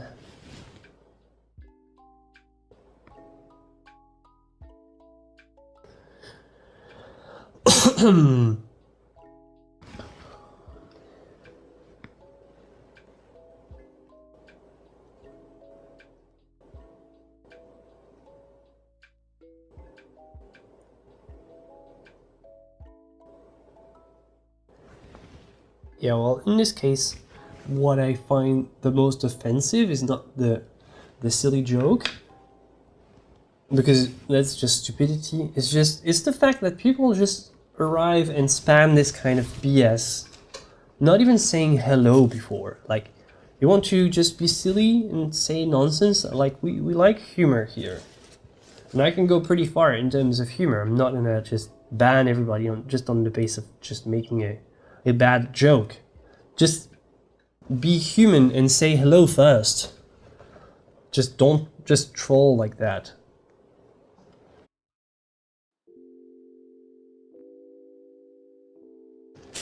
Just respect yourself.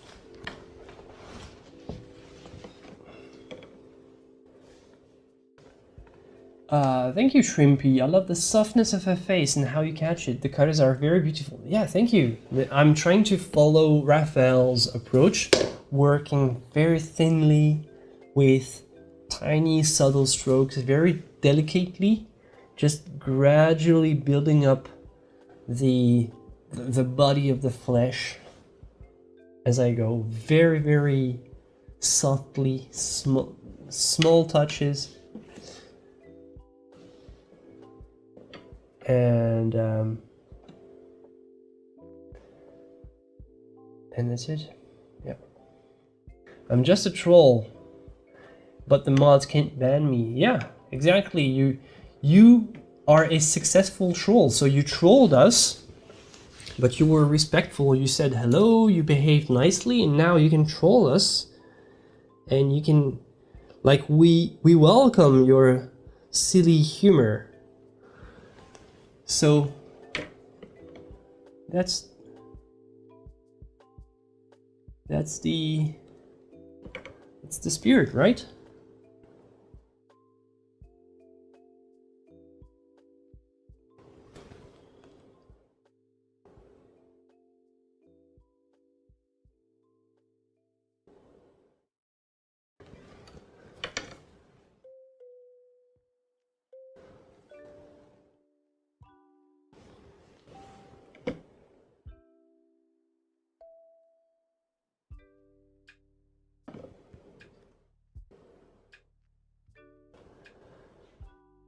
Corey Coyd, hi, this is such a nice surprise. Recently got into oil painting. How's it going?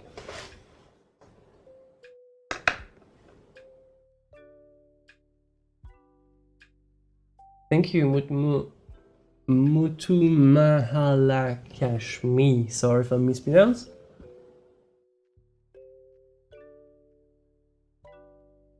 How big is this piece? The original, I don't know. This one is like this big, like my size of my hand approximately. Indian. Can I call it Mutu just to make it shorter.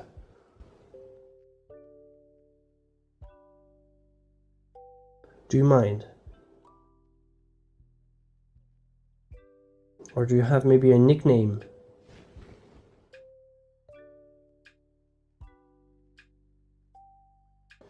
Do you start this painting with an undercoating? So we did last session. So if you go back to my channel, you can watch the previous session. The previous session was the underpainting. So basically what you see here underneath, right here, this is what we've painted last time. Like it much better than acrylic, although both have their strengths. You can get such fine details and give you such soft effect. Yeah, both have their strengths, but for figuration, for what I'm doing here, any time of the week, oil is the better choice. If I was going to make, you know, pouring or dripping something with high texture, like kind of, you know, mostly abstraction, I would definitely pick acrylic. For figuration, oil still reigns supreme. For abstraction, no. For abstraction, you can create some much cooler effects with acrylics. So it really depends on what type of painting you want to do. It's just that I consider abstraction and figuration in painting, I consider it to be kind of a different job. Like,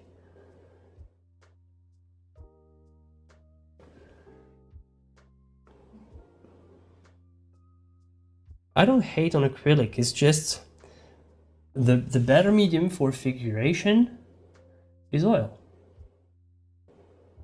So if you have to work harder to make the same stuff, it means that the better medium is the one that you have to work less hard to make the same stuff. Which means that if you take it to the highest level,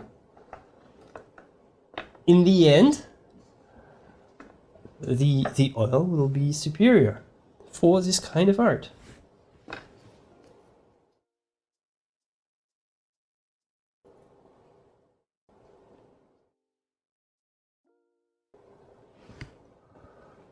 What kind of art do you want to do? I'm the boss. What kind of art? Do you want to do this kind of art? Or do you want to do abstraction?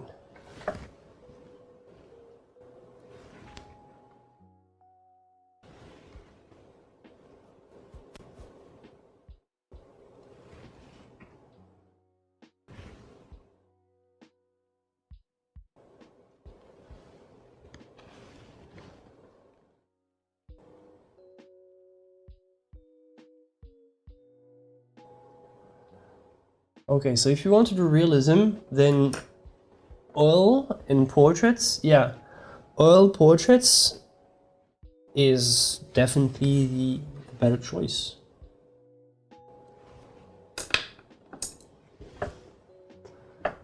That's all. Final say. I'm ending the debate right now.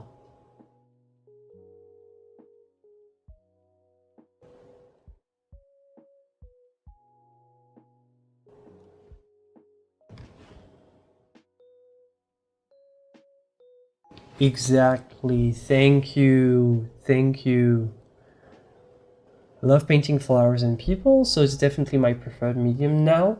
I was surprised how easy I found it after trying to get the same effect with acrylics. Thank you, Corey Coyd. Exactly.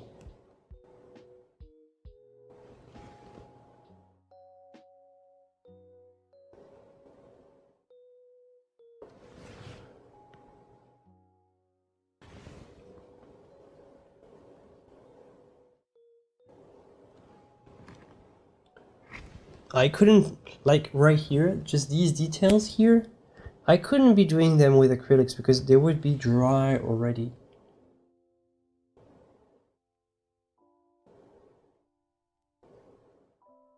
And even if you have a wet palette, a stay wet palette,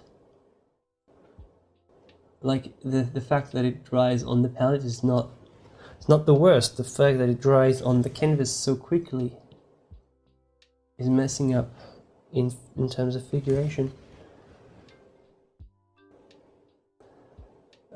Was about oil mediums to use. Oh, okay, oil mediums.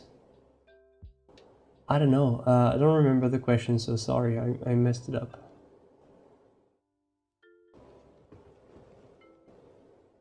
Oh, okay. Linseed or Gamsol or thinner?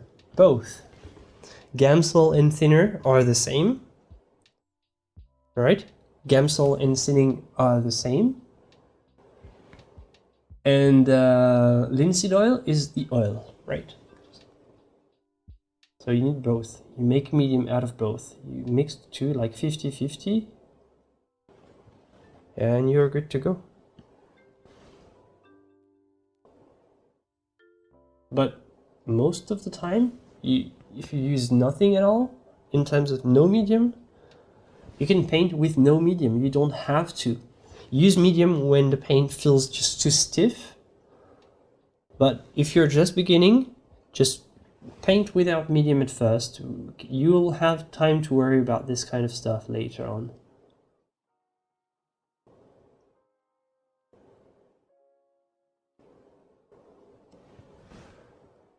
No. You need to have something like here. Every time I finish, I'll just wipe my brush to clean it. You don't need to have a specific clean brush for blending. Unnecessary. You can. Not necessary.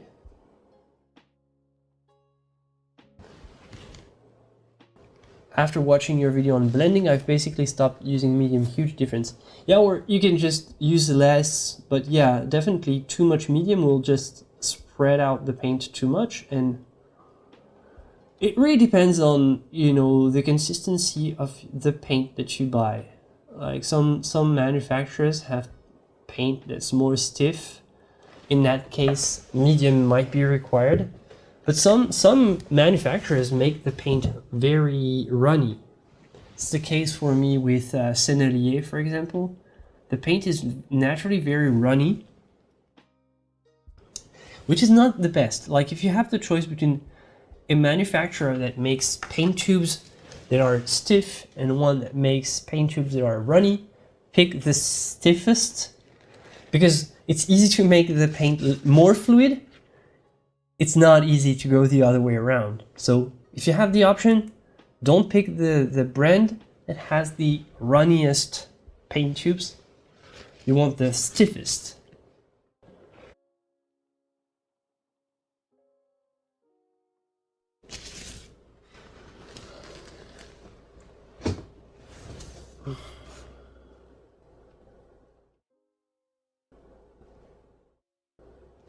Oh, great. Yeah, you can post link, Cody. Okay.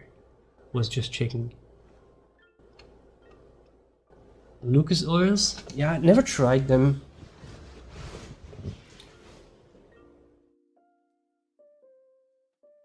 I have found Winsor & Newton Flow Improver for acrylics. Sounds like fun.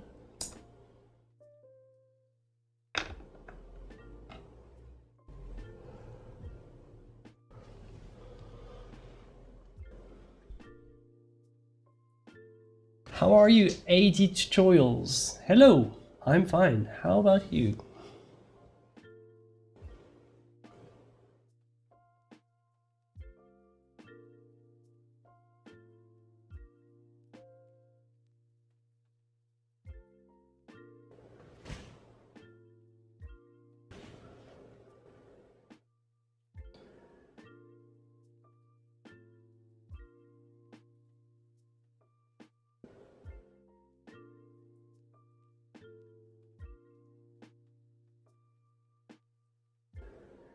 I think for this background I used cerulean blue mostly and ultramarine.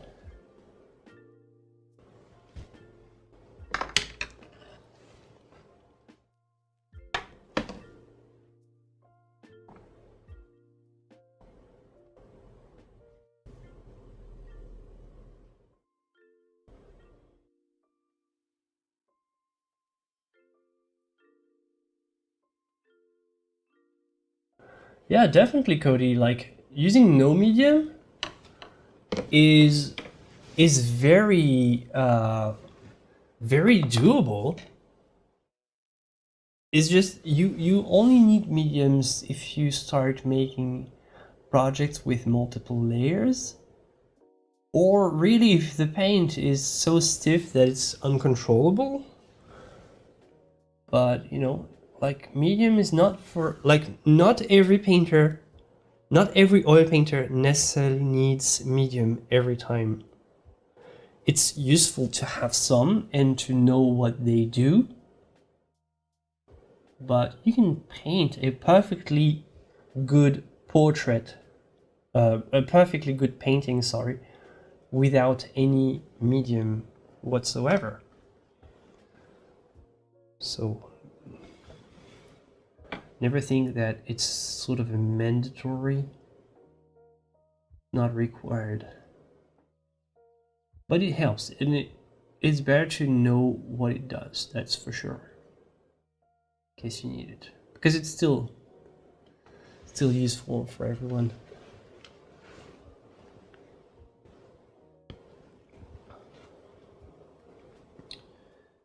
Okay, so here I think,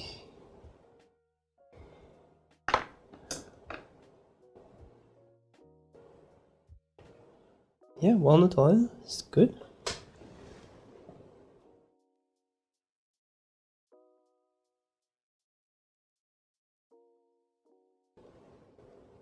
Yeah, I think people worry too much about archivability, and I think this is mostly an excuse for people that they want to, you know, focus on archivability and technical details, and they just waste a lot of time because, I don't know, maybe they're afraid to actually start painting and actually do something productive with their time, so they prefer to worry about whether or not their paintings is going to be damaged like 500 years from now.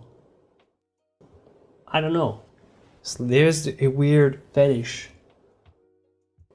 with archivability with beginners. You can worry about archivability. Definitely, I'm not saying this is bad.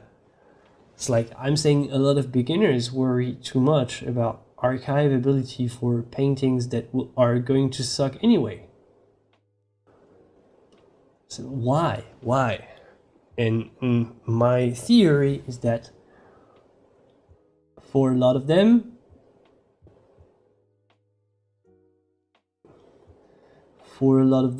it's just they're just afraid. They're just lost and afraid, and they like investigating in the kind of research is kind of thrilling, and they find it fascinating, so they dive in, but they never actually really paint.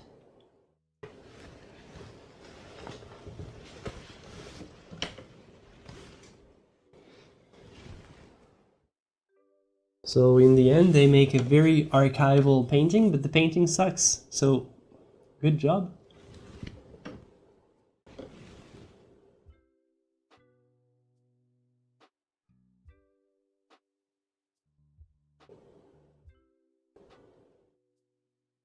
Exactly, Cody. You can't have it all set up beforehand. Just paint, and then slowly incorporate concepts over time.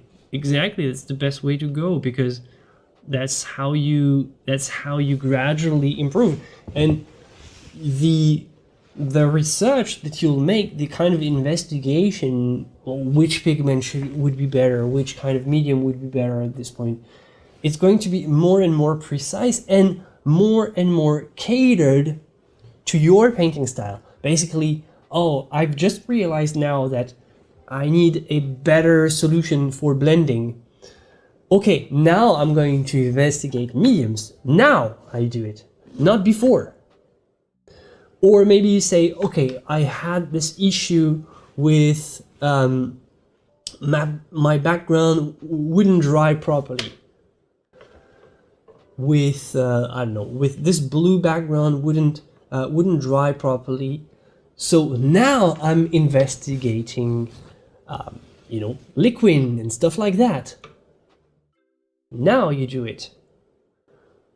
So don't think that your first 100 paintings are going to be in a museum at any point at any point, right? It's not going to be in a museum. I'm sorry, it's going to be in the museum of your delusion, maybe. So nobody cares about your first 100 paintings. Just paint them and figure out things along the way. Doesn't matter if you mess up. Right? I would love to show you the museum of my delusions, by the way. Only museum, I would say, greatest and biggest museum in the world.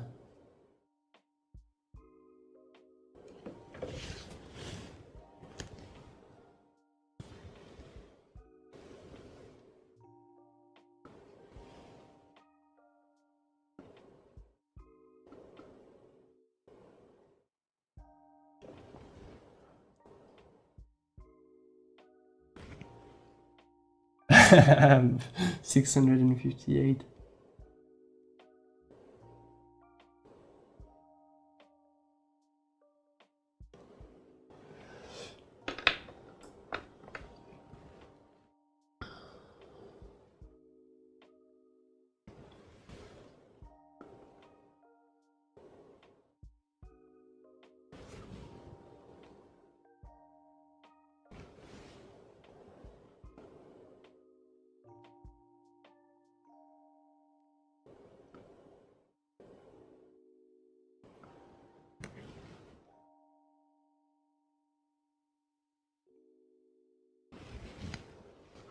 Yeah, probably shrimpy. Exactly. I think you're right. It's not just for a painting. I think painting is kind of the least problematic area in which kind of social media kind of ruins expectations for everybody. At least someone from Instagram will hang out here and realize that I've been painting this piece for several hours and still haven't gotten very far yet, and in the end it will be maybe very disappointing. Who knows? I'm not hiding stuff here. Right here it's live stream, so you get to see the real stuff happening and not just the very polished version that you see on on Instagram. So, but in other fields, it's even worse. It's even worse.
Yeah, well, taking time and patience is definitely not the word of our era, but if you want to dive into this kind of art, like patience, we talked earlier about resilience as well, that goes alongside patience.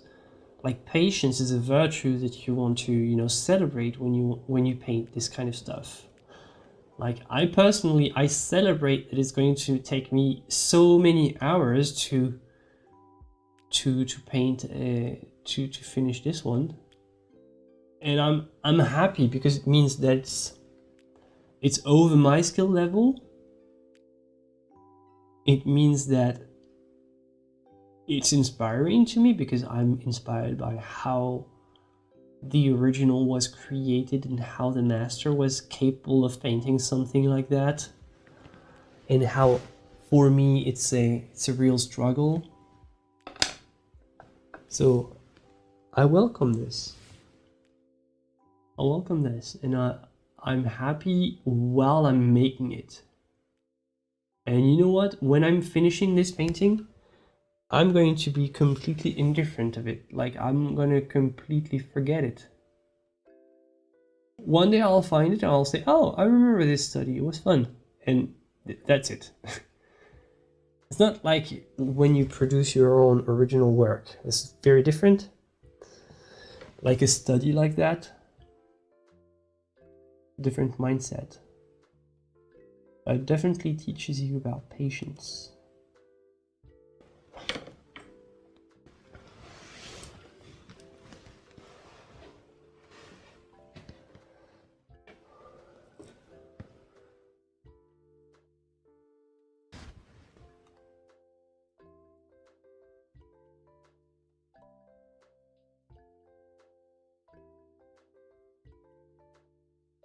Enjoying the process is important.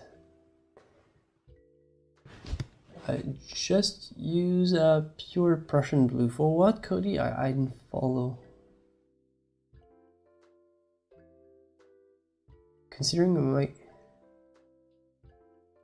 the field with crows now is your greatest paintings, just use pure Prussian blue.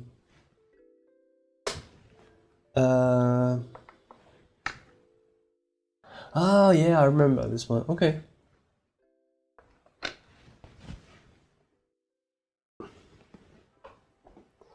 So you consider it your best now, huh? That's good. It's good. Like you have time to, like the dust settles and clears off, and you start having some, you know, you have some way to see a little bit back in what you've done, compare, and see what kind of art you prefer. That's cool.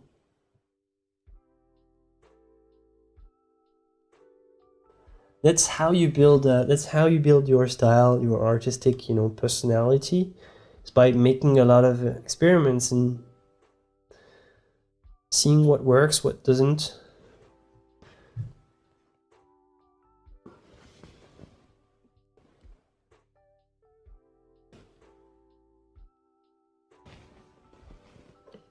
Is your more, you know, Van Gogh-esque, though?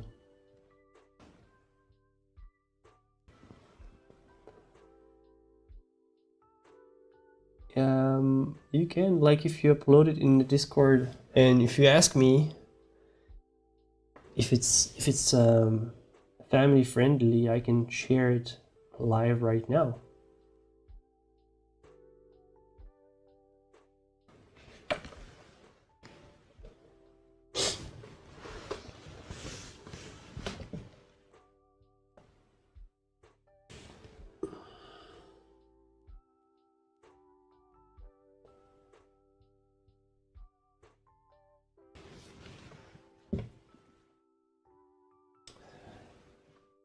Yeah, this was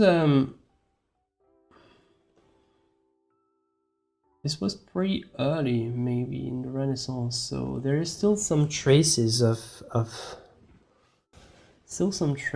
what the medieval style was, especially in the brushwork,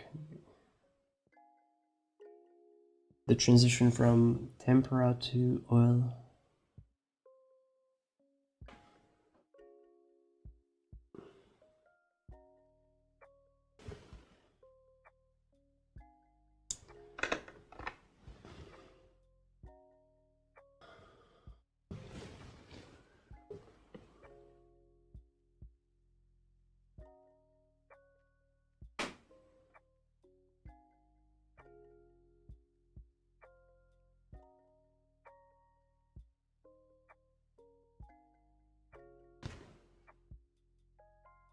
It is almost meditative.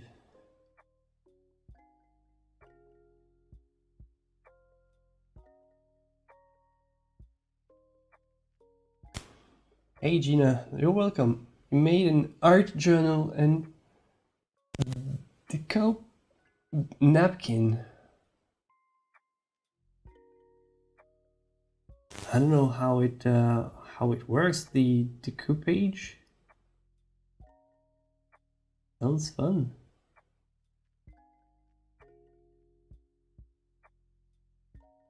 Happy to keep you company.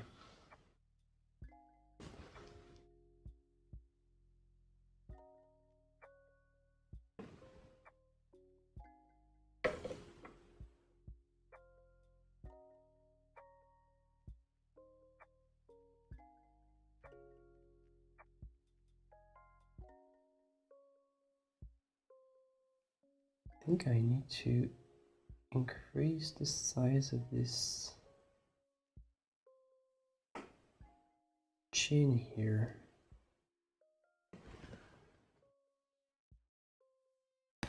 It's just so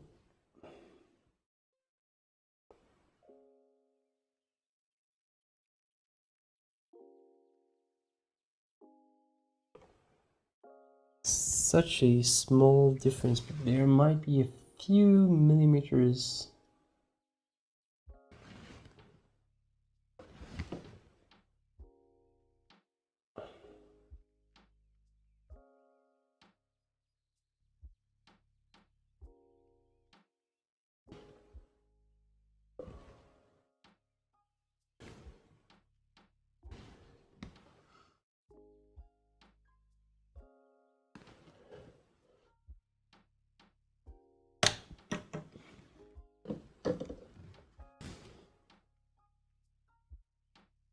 Okay. Découpage. Well, it comes from the French word découpage, which just means cutting. But I don't know exactly what it consists in terms of making napkins, but now I know.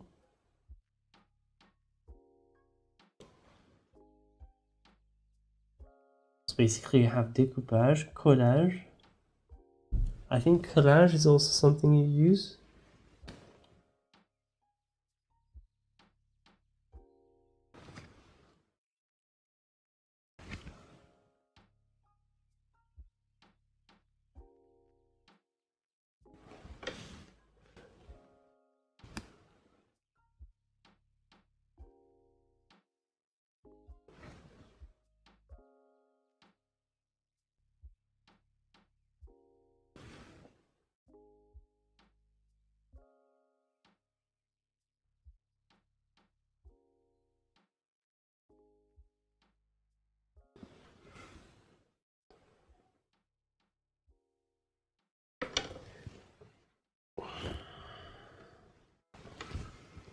And there's so little paint.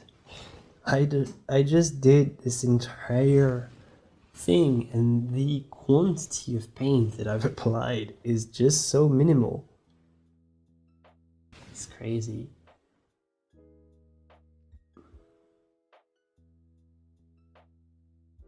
Crazy, this style.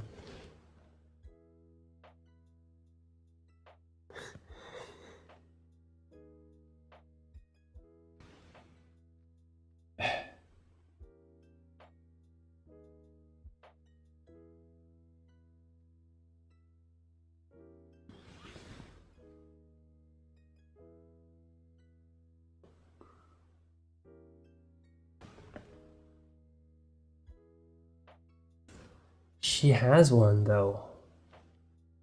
She has. Need to figure out. There's something. This is the original. Mine looks much more skinny in this because of this. The hair on this side. You'll see. You'll be shocked. It's just right here. The hair is missing here. It's normal. It's like it. This is the overlap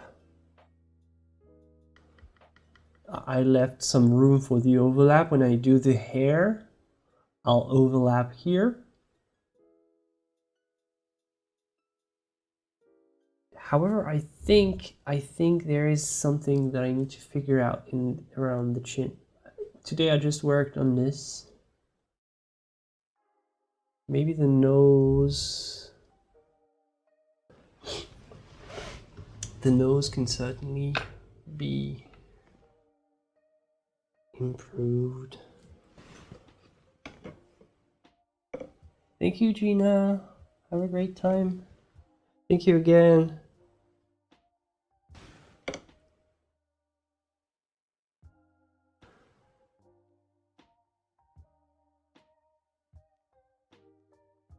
Nitro Titan speaker man? No.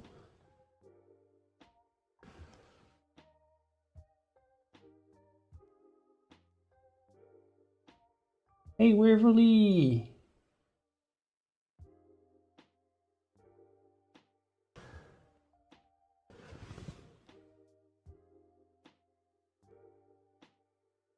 You mean you made your own version of this painting in just chatting?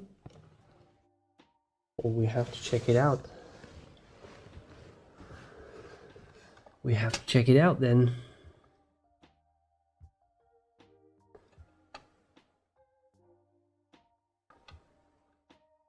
Hey, look at this! Waverly sharing her version. Hey, look at this!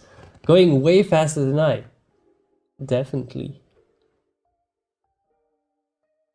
Like it. It's not even the same pose though. She does look more pissed, I have to say.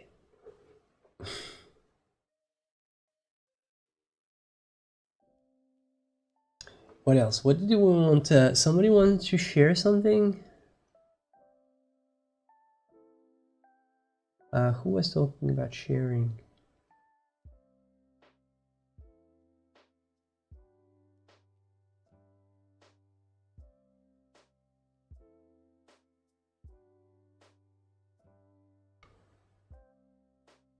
Nope, I don't know.